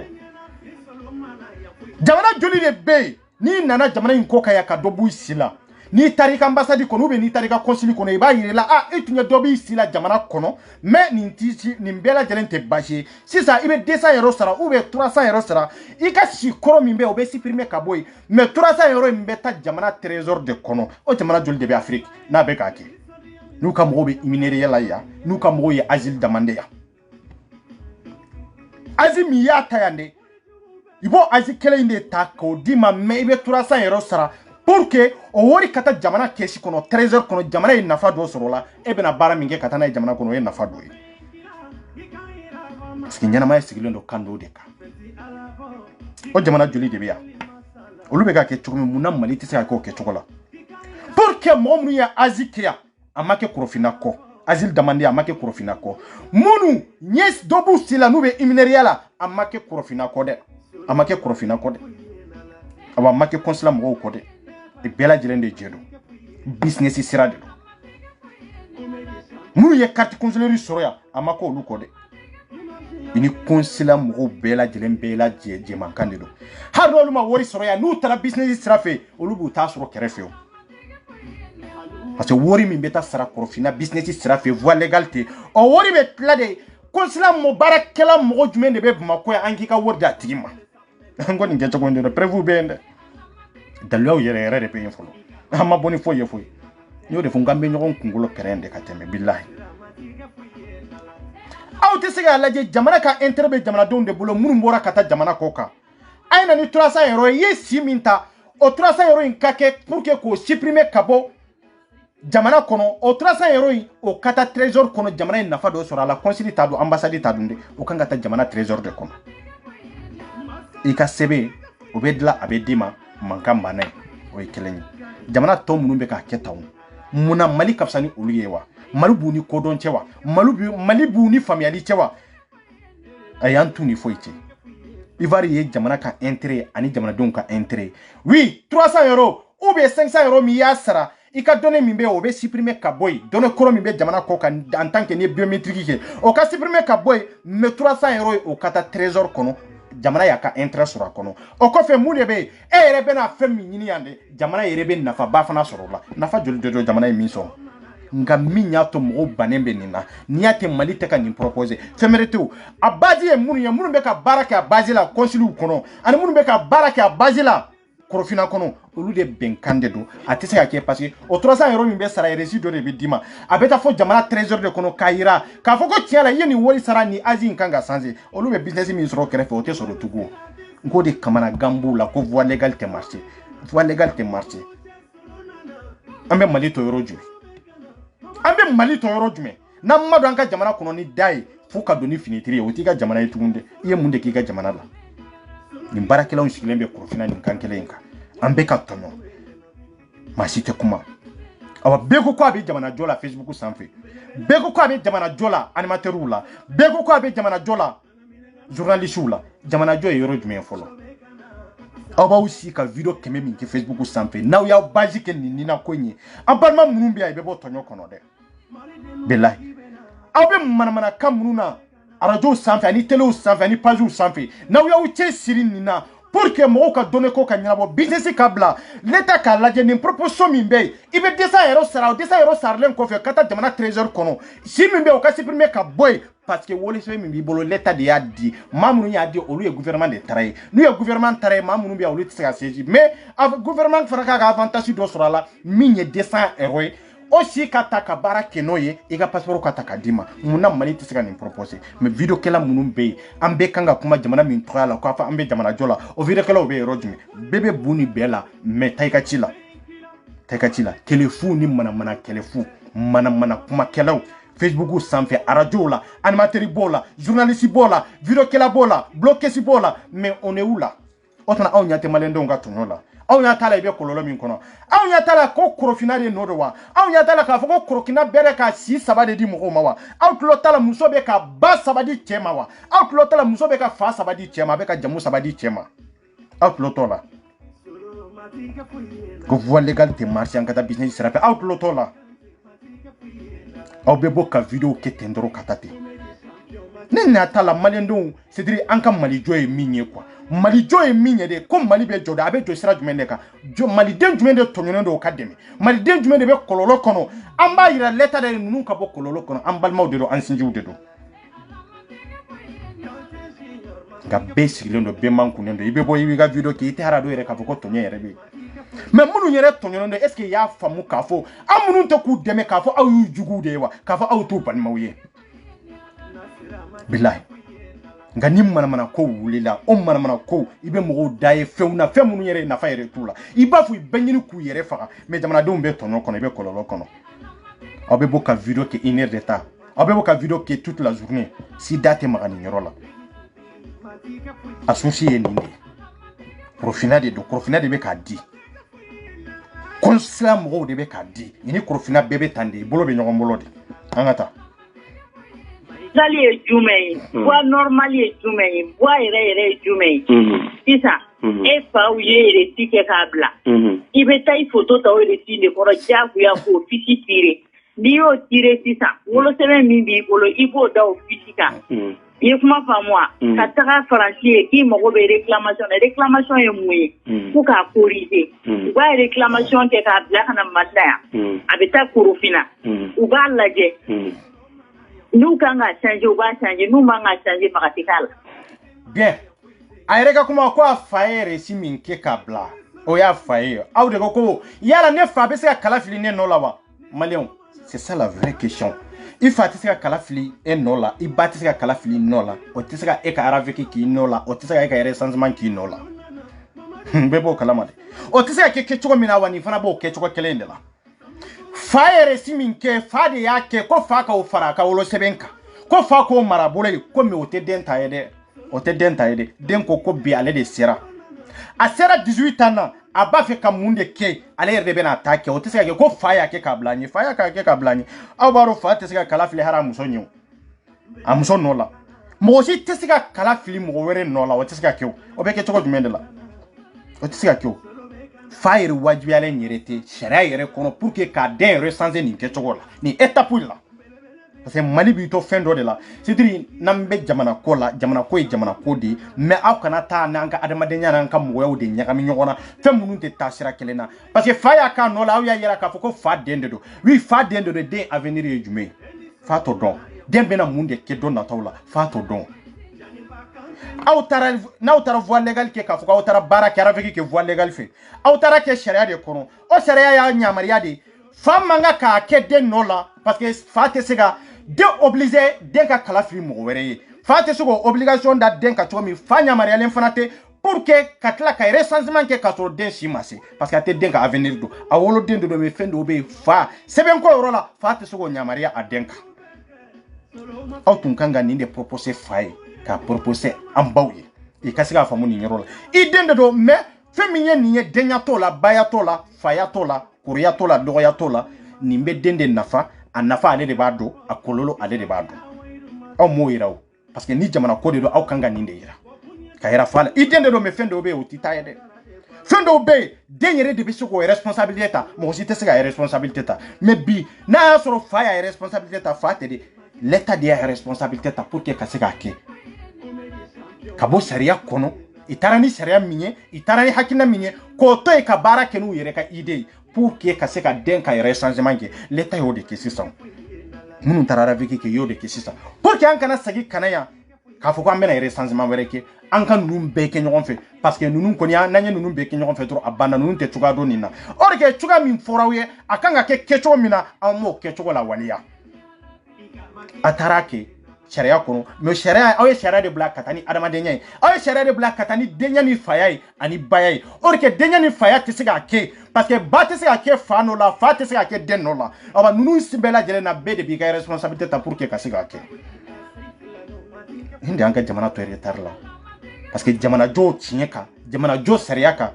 an t'o lawaleya an b'a dɔn an ka intérêt ye jumɛn an ka nafa ye jumɛn an bɛ t'o sariya de fɛ mais jamana sariya an b'o fili ou an bɛ taa taasira wɛrɛ fɛ taasira wɛrɛ min yɛrɛ tɛ mɔgɔw nafa o de y'a to jamana jɔw ni diinɛ ni adamadenya ni mɔgɔya bɛɛ banfuyara ka ɲagami ɲɔgɔn na si t'a dɔn min ye jamana jɔ ye si t'a dɔn min ye diinɛ ye si t'a dɔn min ye mɔgɔya yɛrɛ lili ye si t'a dɔn min yɛrɛ ye sariya ye si t'a dɔn yɛrɛ min yɛrɛ jamana yɛrɛ bɛ ka boli sira min yɛrɛ kan si t'a dɔn parce que ko bɛɛ lajɛlen bɛ ɲagamina ɲɔgɔn na hali an ka danbew olu tiɲɛna an bolo an ka hɔrɔnyaw olu tiɲɛna an bolo an ka mɔgɔya kiritiriw olu tiɲɛna an bolo si t'a dɔn fɛn min y'an ka kiritiri ye fɛn jumɛn de ye jamana ka sariya ye fɛn min jumɛn de ye jamana ka laɲini ye min n'an ka kiritiriw tɛ ɲɔgɔn ta mun de y'an yɛrɛ ka kiritiriw n'an ka danbew ye fɛn min ni jamana fana bɛ se ka ɲɔgɔn ta mais n'a bɛ jamana kunna wolo an tɛ nin bɛɛ lajɛlen don an nana ko bɛɛ ɲagami ɲɔgɔn na diinɛ fara danbe kan diinɛ fara kiritiri kan fɛn bɛɛ lajɛlen an nana bɛɛ kɛ jamana ko ye o bɛɛ bɛ se ka kɛ jamana ko ye fɛn minnu tɛ taa sira kelen ye wa diinɛ ni jamana jɔ tɛ kelen ye jamana jɔ o n'an ka kiritiriw ani laada minnu b'an bolo ka kɔrɔ i siraw tɛ kelen ye i bɛ se ka ɲɔgɔn dɛmɛ yɔrɔ dɔw la mais i tɛ ɲɔgɔn ye mais ninnu ye voie légale de bila pour que ka baara kɛ n'olu ka hakilina an'u ka nata an'u ka sebaya an'u bɛna tɔnɔ min sɔrɔ a la don nataw la kɔlɔlɔ min bɛna mɔgɔw sɔrɔ o tɔnɔ olu b'o nafa bɔ i taara o sira de kan an b'o kɔlɔlɔ de kɔnɔ an ka jamana kɔnɔ bi o de y'a to maaw ma jamana jɔ faamu maaw t'a dɔn an ka danbe ye mun de an ka kiritiri ye mun de jamana ka sariya ye mun de jamana yɛrɛ ka laɲini ye mun de nin fɛn saba ye si t'a dɔn min ye min ye si t'a dɔn sira min kan ka bato si t'a dɔn i kan ka sira jumɛn de bato i man ka don nin sira kɔnɔ ka sɔn nin hakɛ la hali n'i ka kiritiri dɔ don n'i ka danbe dɔ don i man ka se niveau la niveau min bɛ dankari jamana ka sariya la ou jamana ka yamaruya la si t'a dɔn a b'an ban t'o diinɛ kelen de kɔnɔ pour que ka jamana sariya wuli ka bɔ yen ka baara kɛ ni diinɛ taabolo ye a b'an ban t'o diinɛ kelen de kɔnɔ k'a yira k'a fɔ jamana sariya tɛ se ka yɛlɛ diinɛ fana sanfɛ jamana sariya de ka girin ni fɛn bɛɛ lajɛlen ye jamana kɔnɔ hali n'i bɛ ka kiritiriw n'aw b'u baara kɛ n'aw b'u fɛti n'u fɛn bɛɛ lajɛlen kɛ n'aw b'u laɲini fɛn fɛn kɛ aw b'a kɛ ka bɛn ni jamana sariya de a kana dankari jamana sariya la diinɛ fana bɛ bato ka bɛn n'o de ye a kana dankari jamana sariya la parce que diinɛ maralen bɛ faamaw de la jamana ye sariya min ta jamana min bɛ kila kama nka an ye fɛn bɛɛ mélanger ka ɲagami ɲɔgɔn na si t'a dɔn a bɛ bɔ ɲɔgɔn na cogo min parce que bɛɛ yadalen don bɛɛ kafalen don o kafa n'o yada o nana dɔnni de tilanna min ye adamadenya dɔnni ye min ye mɔgɔninfinya dɔnni ye min y'an yɛrɛ ka danbew ye min y'an yɛrɛ ka kiritiriw ye min y'an yɛrɛ ka hɔrɔnya ye min y'an yɛrɛ ka sankɔrɔta ye o nana o bɛɛ lajɛlen bɛ tunun an na parce que an ye dusu de bila hakili ɲɛ ka yɛrɛbaya ani tɔgɔ ni sanga an y'o de bila nin bɛɛ lajɛlen ɲɛ mais si t'a dɔn min ye min ye billahi anta et comment ça moi on a voix normale ni kuma pa me ne fa nu mi ngolu kontene ga siye parce que nere matake ni ntagaraki arabe kelo to do ne fa bi ha ide ha to arabe kelo to do arabe kelo to do e mo minga ngata emprunter l'auto do ga foko avec ka ti coopérative ne pas est-ce que ne kumolo chauffeur parce que ne be kan kuma be te ga ite ga fama ko ne ini made magara nyoma mi fana be kodon katemi kanon ta teki kungulo sofede tinye kelende flate baden fente ambe jamana kodela arafiki kela utodo kuma nyengalonde no kuma inkera chinye arafiki kera kunjumende la ja o kunyere aw yere munumbe ka arafiki yere kere aw ta don arafiki yere mundi billahi muso ya yira ka fo arafiki yere kera malende unyere ta do arafiki yere munye folo parce que te ya yira ka fo mfawiye minke otene tae ne wulanta de kama bi ka fo mbaki ego kono ifade yake na fa yake bon ako hari na fa yake ota ale tae parce que amaka ale tilela we kelenye fulana amabo akalama aba wolo sebe mimba ale bola amake no fana yi ninde foro musoko kono ko araveki kela utodo bon araveki kela utara la nyini min kama itara bara min kama itara sensibilisation min kama itara resensement min kama est ce que araveki kela ya famia kafo ambo kunye ninde anganga bara ketande est ce que yo famwa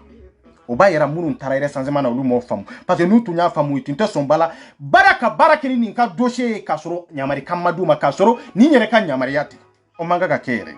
au tara kan yere sanzi seria kuna manga ka yere sanzi mama 18 ans soro voilà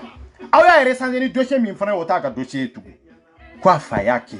na fa na ye ka foko wai kunna na ai ninke ni yende ndi atoy ni ya jamu ya shie ni ndi au de ba laje au ka bara jume anna na raveki de ki au nana ka wure sanzeli me had ni edendro atigi be mi atigi file ni si ma 18 ans so ante sega ninga baraka ante sega ninga doneta au de kango nyini sisa ka fere nyini ko donner black crefe me auto réussir machine kono de oteke mena usona koke obayira au yere de jamfake aw taga kun kera bara minye aw mo don o kodon tawla adoni tawla me aw tara kabla fendo kuna feminyere aw yere ta konna kodo feminyere aw yere ta la nyini yere do aw ta tono do aw ta kololo do nkan bode de gun kono aw sona ka mo do yere sanze mo ma se 18 ans aw sona ka donner de la mo do la mo ma dele ka emprunter aw de la ka mo do fana donner ta kabla machine kono katla ka ira la o tisi ke voie légal fait voie légal diato aw ya la ele voie légal kele aw nyamaria kono chema ke amake chetlela o ya sura ma 18 ans soro fati soko baraka ale no law ni voie légal de don sa ko jamana mimbe sariya batu jamana min tlenen de do abaka jamana de on fait peuple kada ya ba fe jamana ka basigi jamana ka hera soro ninka ko here teta yoroja ni nyugona ba ke me joli debe ate bayere chela tunkera me chela shera la manga kake me kana ni ka donner uye dro abana me kanga ke tando l'état ba sanze ni na dro mete sarala me bi ni na millions milliards de be sura kono parce que muna voie légale de marché business de do c'est ça ambe mo were sanze pour que se balo mo la ambe mo were sanze ha ni yere sanze man keri sigile nyana me ambe sigi shiele ma ambe ska tromper numéro la parce que bema kala awa bete jetmineke beta don fana ka foko nsigile mbe dugu jumende la beta don fana ka foko erreur keran fa to la mba to la ou be nyere sila na make si kono na make ane kono abeke mois kono na make mois kono abeke sidire abeke jour yere kono na make jour kono abeki to la ou be abeki jamula si te ninji njatmine parce que papier bodoro abedi mo mani ke chokola ante chien fo nyogonyana leta ko be nyagami kabla biometrique make jamana sila ko jamana masigi ka réfléchir ka fo mijauka ka fo radio la ka fo télé la ka fo je yoro belajele ka mo sensibiliser ni ndia nafa ni ndia kolole amba fe ka ketande aba loi teta jamana o jamana la nu makalo damadamo de ke ka expliquer moye amba fe ka ni loi intade akunye ni ndia population go chogo jumene la au kala ni na ko hakina jumene la ngo franchi ngo de bia mijate mam numbolo yaro ortem konteo mo to jateri ortem tala yere ne yere no lu kuma na ni na ko ina mi pasere no tuke baba male bado ne minya le minya bodo min temena ne na che ba kalama de voilà angata de reka ne kungolo chofi parce que ne a fenya na tuabu ka fende do ayira la de ko ke kele identifier ka bo malien kela bon ni ngo bon ya be muso la ta fe ni muso doni yere tala ko ne ya finya na ko tibabu ka fende do ti ay ngalon de blasa tibabu ka fende me mali un ka fende do be tibabu ka fende do tibabu ka fende ka papier de ye ka sebenye ya o sebe dira on ma de ka fo kanga tanga jamana sebenta ko jamana de am bloquer ka fo ko passeport o te soro ko jamana de am bloquer ko ka sabo ke nina yi o tuma o nina min be ka la malendo un kama ni malendo un tate ni tibabu de tado muna anto nyini ya ko me carte séjour muna anto nyini tibabu bolo ya koni tibabu de tado ko tibabu ka fende do niede ka mau manipulation ngo manipulation dande do tibabu ka fenjume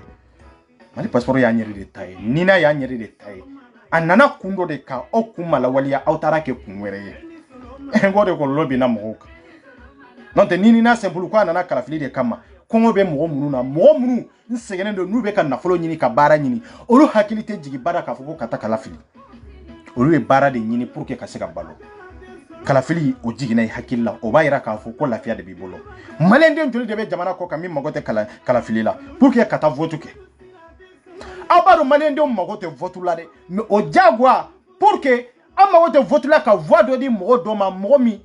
nana manga au ka hakina na au ka mirna la pour que o ka ke prétendre jamana kono o mandaw ye parce que folo la ivere ou ni guinéen o lutumbe kala fili consulat ou ni ambassade de kono ya pour que kanga président la sik malé nyere madele ka président fo ici folo iyo de famia mankambe ka caya buribe ka caya an ka kartini na labo pour que aka carte électeur labo ni malé minye kala fili aka don ka fo ye kala fili ni sera kala fili la be don ka fo sera kala fili da ni na na ku foi tala ni nite on a ke wori ni sera pour que ka lien ko ka mo identifier abe mo jumende identifier ikanga mo mi identifier ka bo mo chela ka yara ka ko malé ndende do o masse malé ndenya la o masse sharia la sharia mi anga jamana kono pour que ka se ka jamana sebenta ana otaro identifier ka soro asima so niveau la o bayira awde janfaki ja nana sharia mi yere kono o sharia yere o mala batu amabatu de parce que tara mo do identifier ko mali un ka identifier ko mo wote se ka ke mo no la sharia la malien kenken na bela jelen de kanga identifier ne tara ne identifier ni mo were kan numéro yi ah bon ni na domi ka ko mo go be nga numéro la yala mbetami ngo foko nyoya be ni yoro de la malien do mbodo kololo no janfati ko kono anga gouvernement mbolopi c'est ça on attend ka ekele identifier ni wakati wakati jabe changement jabe changer ka tema ekele identifier lawa ne o de finya na ngi kelen ta problem na ali mali kono yambi demiseni bade baki soro ka de pu soro ala teki be ke kuma muso mo ta do ko ni problem bena kuye go beta bien isumo ta do ka fo ni problem bela mais problème ye mo soro au kanga mundeke tiela antun ta do ka fo ni problem ba kono mais c'est ça isumo de yaki ifa de yaki nola iba de yaki nola isigi nyondo de yaki nola ube teri do de yaki nola ube akera du carnet de mais c'est ça yere be balola nanki identifier ka bo male on chela ni yere ka dossier anika imprinter o de kanga kew au kuma beta yoro jume obe mununu kata yoro jume mununu yoro tala de o kanga tasira la ka sira mi voie légale sharia la ira ni manga ka kemeni kera akera erreur na kera erreur abe corriger togodi o erreur de kanga rectifier pour que mankanga dabla pour que benkana mais o tisi ka rectifier fana ka auto bara la korofina ka oni consulat mo auto contagi fana la business la ko voie légale te marché voie légale no ma marché yoro jumene be marché aw tara ke voie légale de ya ke business sirai o business siram aw be fen soro no e mais nan tara jamana sharia ka o te marché o e kuma were de o ire ko kuma nan ki fo mais ma fo ifo folo angata léger ou donc ka wolo sera original ou dia nous kana de kuke si ça déo avancer la defu ni bagi ulo ça va dobu shila ou ye defu ke ka bagi ke bag de ye donc ka original yo le sebe original da ma yara avec sugu jumende lo mami ma tege da ma avec kyo non o hengalonde ma tege da ma avec kede kuma be ni nyoro de la mali nden joli be ni kololo kono muso joli ba kono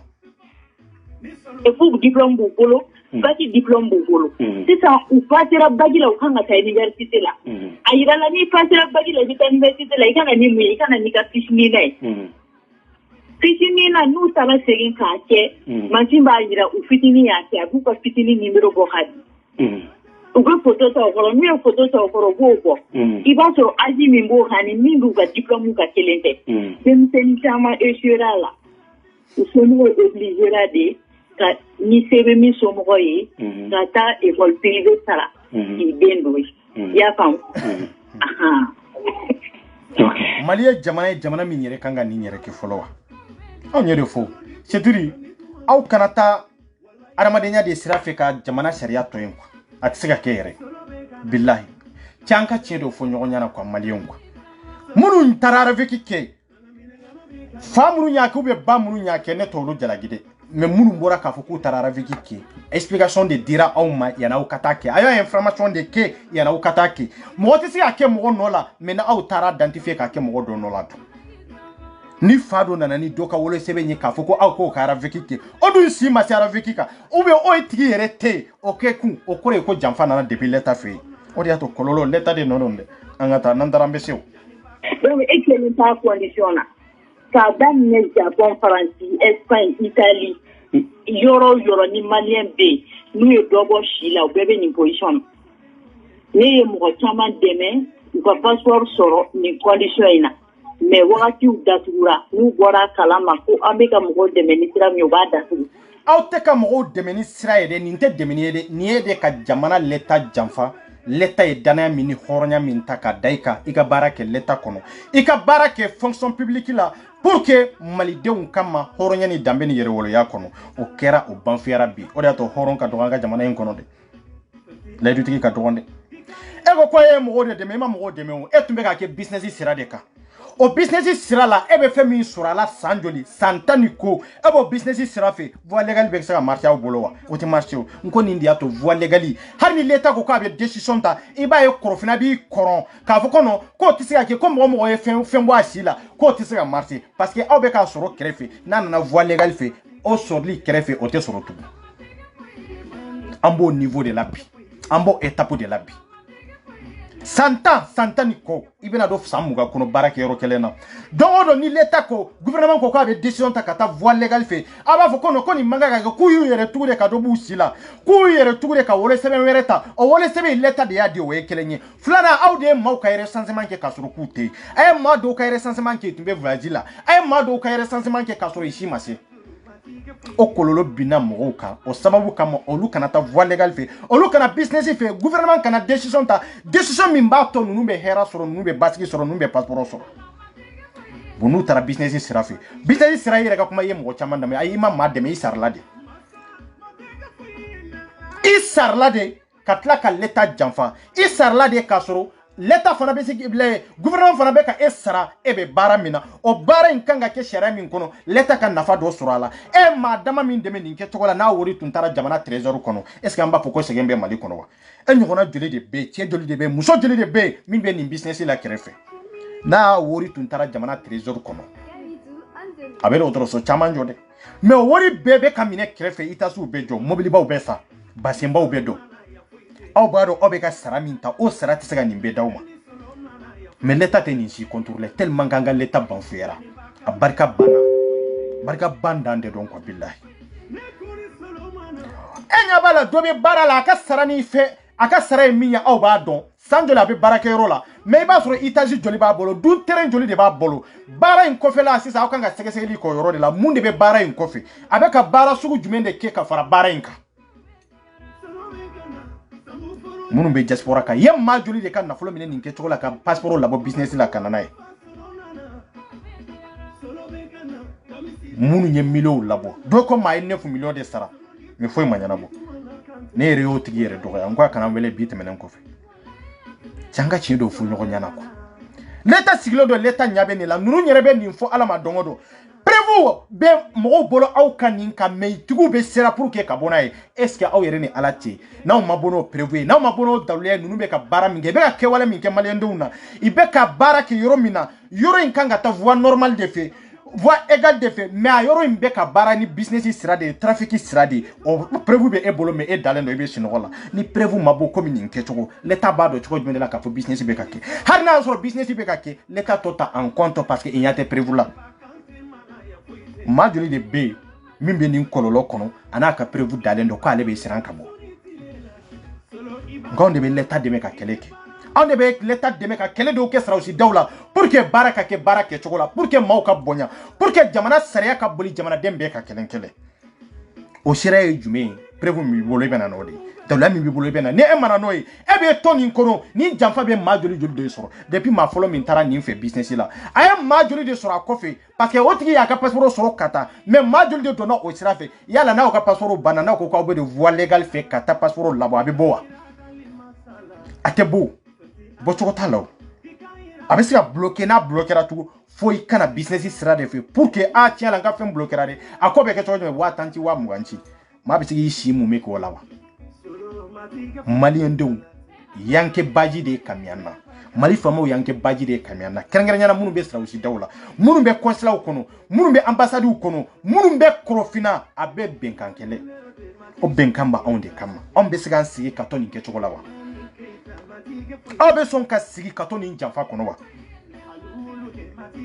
horonya bana mamrun temena ni business sirafe aw de maw choro mamrun temena ni business sirafe non te ka foko ko loi ti sega yelema o ngalonde ko loi be ta onde kama o malende onde kama loi fen beta abeta onde kama kanga yira mali de onade ni loi kanga kewa ubi amanga ke aw ka hakina ejume loi jume de be ko mali ya ta kana na ifolo yanu ko loi appliquer yanu ka loi vote ke loi kama folo ku ya yira mali de onna ko journaliste ni réseaux sociaux ko begi ga hakina fa kono pour que ka médiatique beka laje munde be munde kanga ki anafa ejume akololo ejume amakio bon aw ma joli de temena ni sirafe business sirafe e bolo e nafa soro e ma nafa soro akono e ka jamana janfa min temena business sirafe o kelenye flana mi yerbe barakero la o fana e jamana taraye aw mo fula de jera ka jamana taraye ni business sirafe e ma ki ka jamana fe parce que o hera te do jamana kono e a di muso in kelen de ma jamana trésor fente soro akono muso min fana be bara la ya jamana janfa parce que fo mali don ka bo jamana sariya sirafe kata business sira de fe ke trafic sira pour que ka passeport soro o ba yera e yere sigalen bi ka mali denya yere fana la ko billahi parce que baro ni ma te business sirafe ite na soro tanka chien do fo nyonya na sa defo be nunu na me defo ba am mali de nyere la folo defo be nunu na nunu ye mali de janfa me janfa make mali de nyere fana ko sa ne tumbora ni ka prévu depuis bimase aye madama min janfa ka mali janfa na e ka kan na folota ka so mata jamana trésor kono gouvernement ta do ka foko ni bela jelembe ka ke bon ni wori hake min bela jelembe ka di ema me passeport joli de be ka bo trésor vide lendo zero wori ta kono tongo do mali l'état de be kule la ko worite milaru be soro tande krefeta mais ni ala je san kono passeport joli de be bo passeport in compte joli be bo voie légale ka ato be business ide e ka jamana de nya be mi e ka horonya be mi e ka mali kanu be mi e ka mali de nya be mi passeport bo kunye de jamana kana fa do sorala don dola do otro so do kaji mais passeport ko kunte ka fo kumbeta la bo business la mo were fe o ka do mbalo ka itasi baw jonai orke abe sara kamadi jamana dew nye mali janfa mali dirisa nyere mali janfa mali kanu be jona sisa ko mayen ambetami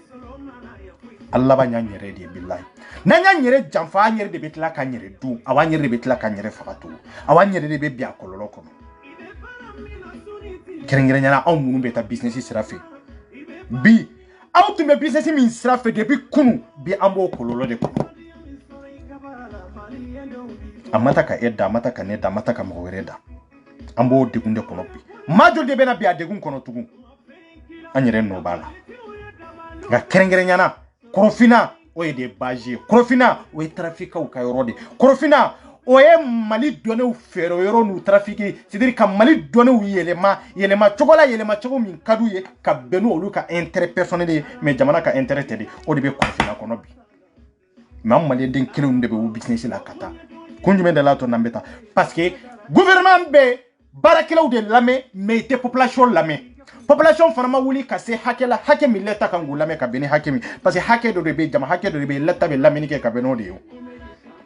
kuma kan beta ka yele ka beno de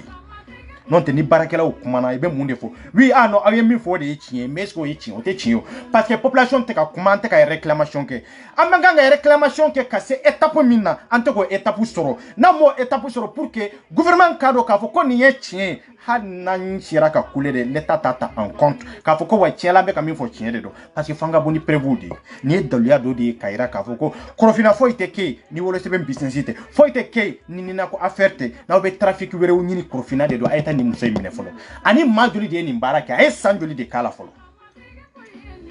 ay wolo sebe njul de boka di mo ma tukun surtout kamro ka identité yere yelema ko sabala to e kaba koyde ni mo joli de be min ka bara e ni maliyende wati do sera horonya ni dambe kama ani jamana kanu ni tono min banka anka jamana ilaje kata chinyaka anka jamana ilaje kawuli ka nyogonde me billahi worite jamana jo billahi mo yo fi ngalonde do hakili nyuma ni kala ni dunia ani barake ko nyuma o de be jamana be basi ko kankele ndeka non te na flotte parce que on fait milliards de be signé kadou mi bara mandanye milliards de be takadu sarau be takadu mais ante son ka hari yoroni dojo pete ka valeur de jamana la billahi milliards be ta jamana min kono milliards tambe signé jamana min kono ko jamana deun be ni degun kono ni souffrance in kono ambetami nga beti mena business sera de fait be trésor kono ambe kala no fe ka shunyeki mena ni barake mbake ile manga kontu kono ki na defoye neni edi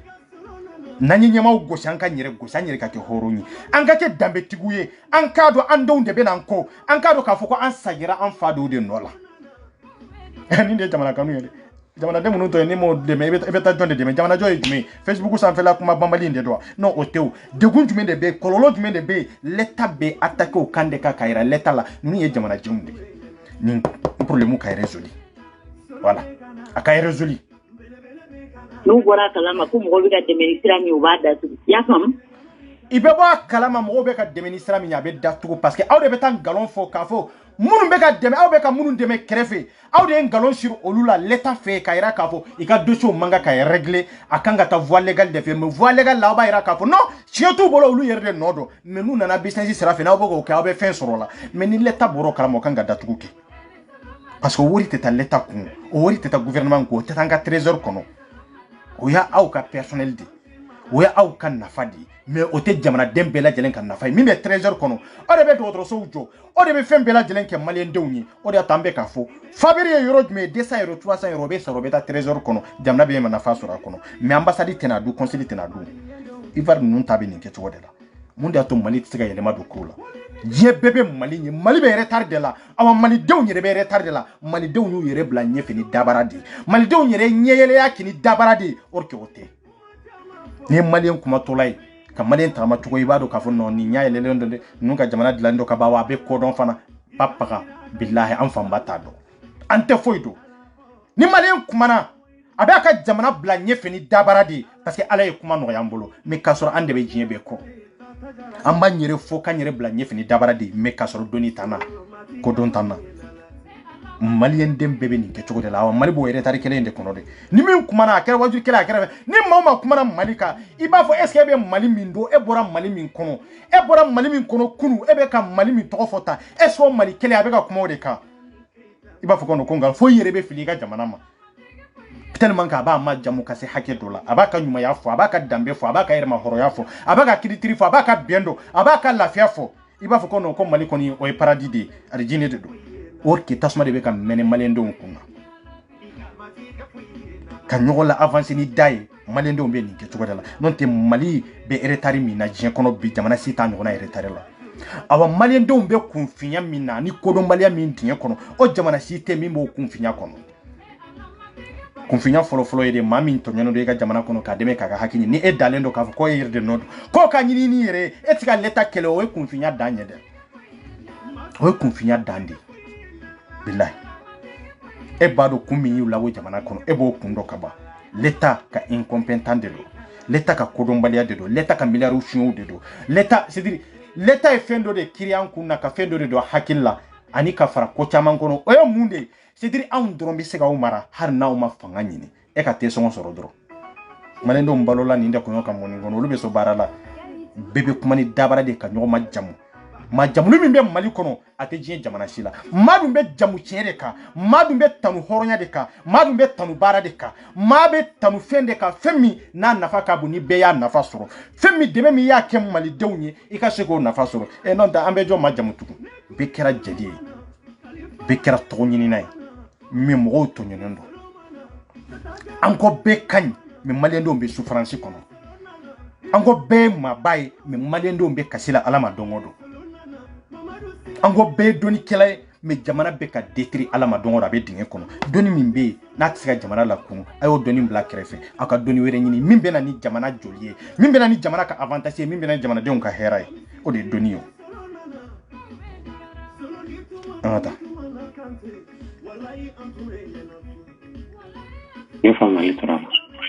me an fana ta problème ya nanga ne ga dossier blakata malaku crofine ou va rejeter ou te magate kala ere magate kala muna parce que ya ira ka fo e temi ke ifitini est ce erreur de faire lawa yi ravedi ke dumi abi machine mo ya ke error ya ke ni wolo seremi ya ke ni pièce ya debe machine kono mais ni enana ni wolo seremi wala e ko erreur kerala ou dona machine on va laje numéro avec do ni aya ke ni pièce a pièce numéro plein wolo seremi do wolo seremi numéro plein wolo seremi établir ni datila et kuma fa moi mais allez wolo seremi wala minglan ka fara ni ko tikele ni donc ay galon tige erreur masala wa blaquer ni may galon tige leta de galon tige mati se gara veki ke kasoro sans empreinte o bisa ke chogo jumendela o tsika kiwo mo ma empreinte ta akoko lu yara veki ke awde dossier monter kaira ka foko e ka donner beya ni ya hari samuga de sura wani sambi sawari soro ni na ambi bloquer parce que anga dunta de be sura kono ngo dossier monter kunye ninde a monter kunye ninde malembe ba kala mara veki be ke chogo jumendela ni ame kwa raveki ngo empreinte de do feminte ke iko iki bulogonu da feminte ko eko no keri ko mune be jamfa sir la de boyoro la nga chefo no nyana de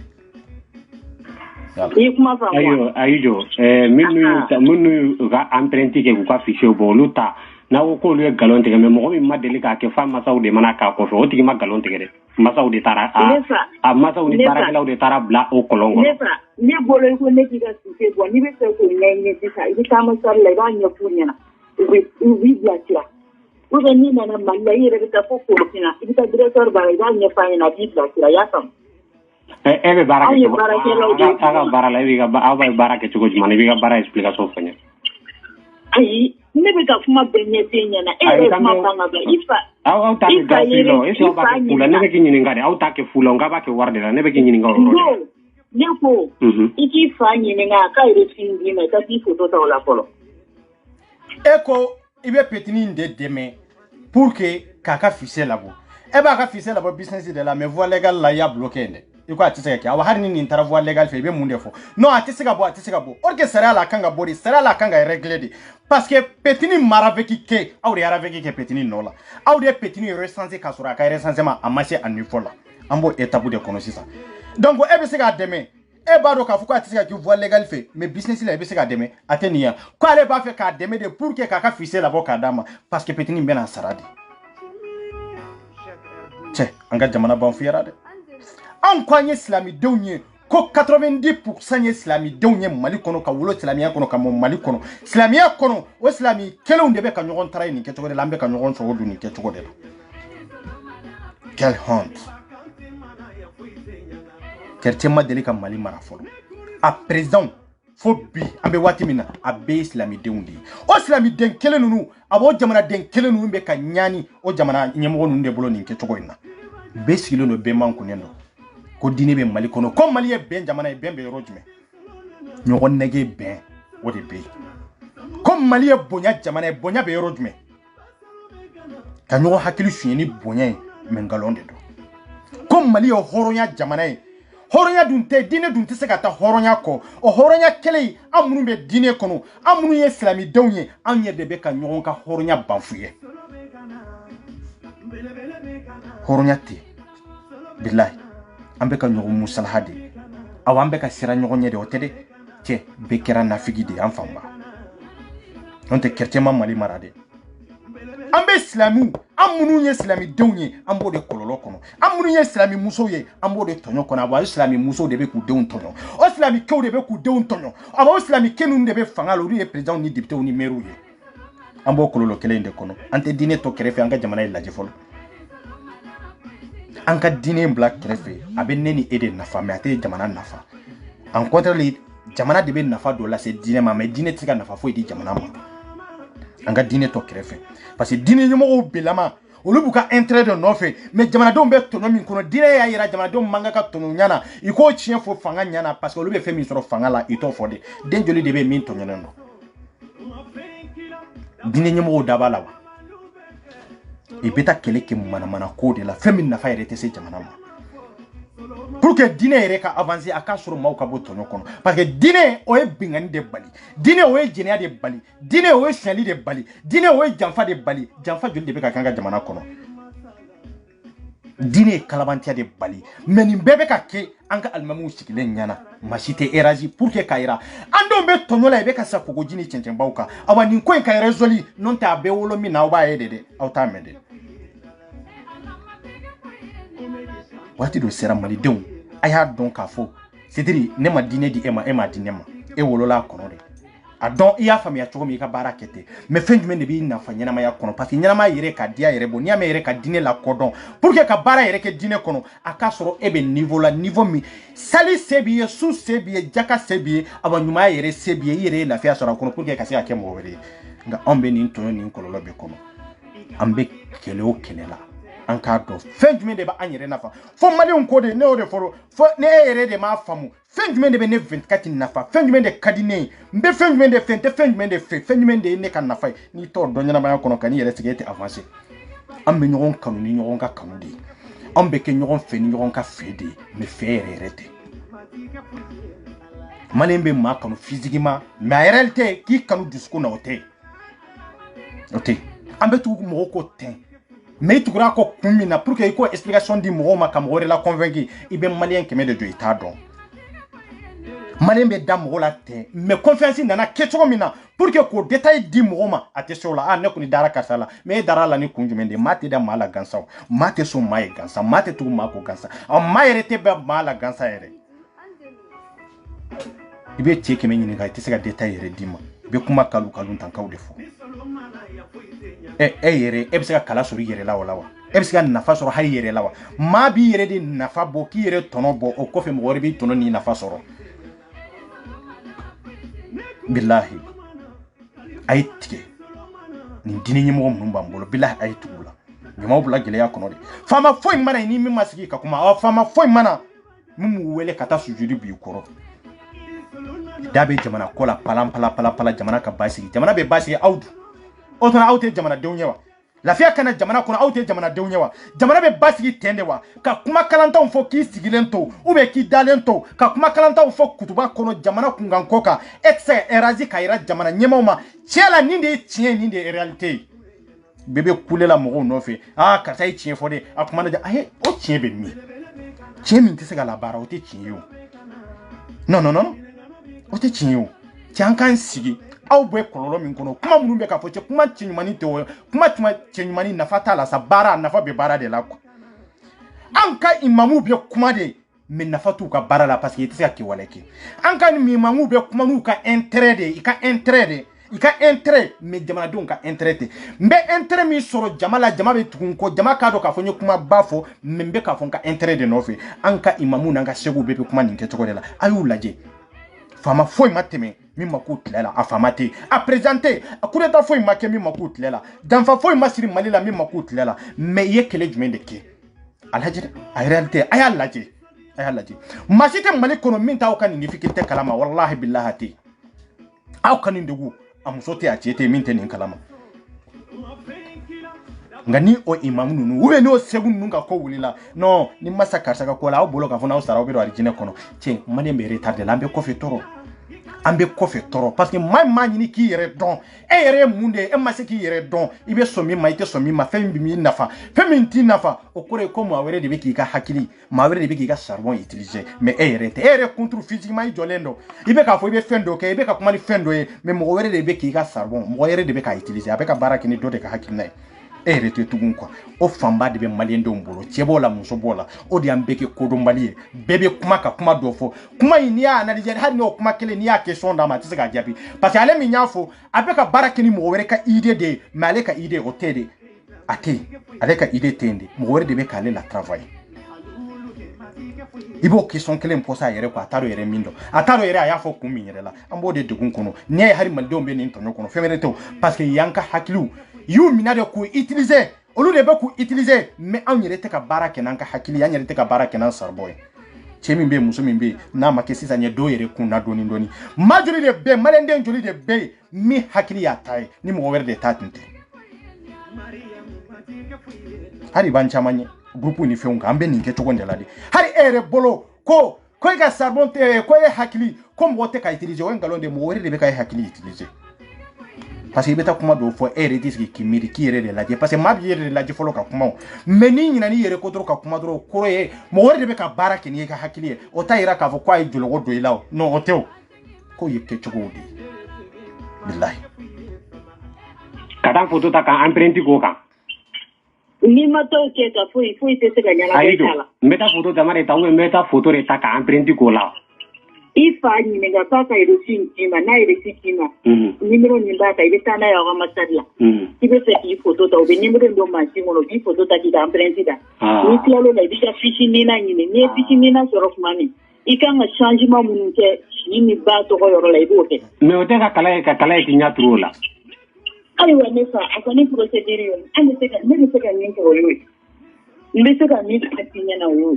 min do na ma erreur min do ne ega ne de fen fo yema ne de fen fo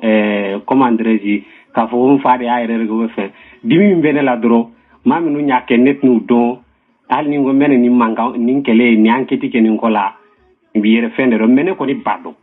ni ma emprunté ne re dale mbala ka fo ni ma emprunté ya ne tara malla mimbe ke ne re bodo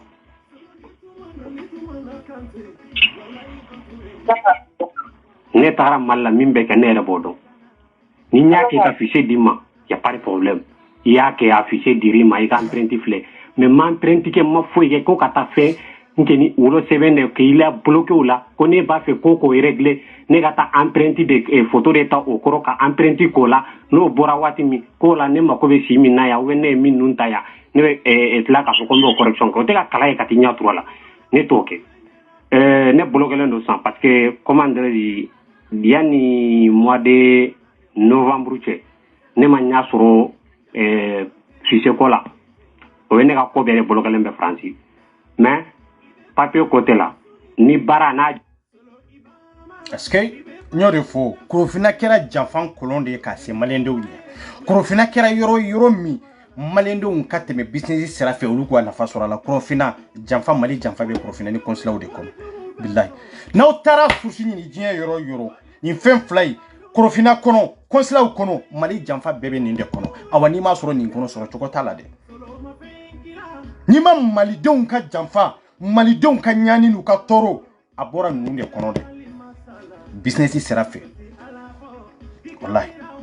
mali de un janfara consulat ni kurofina de kono bi wallahi billahi aya nyani de ambe do ponju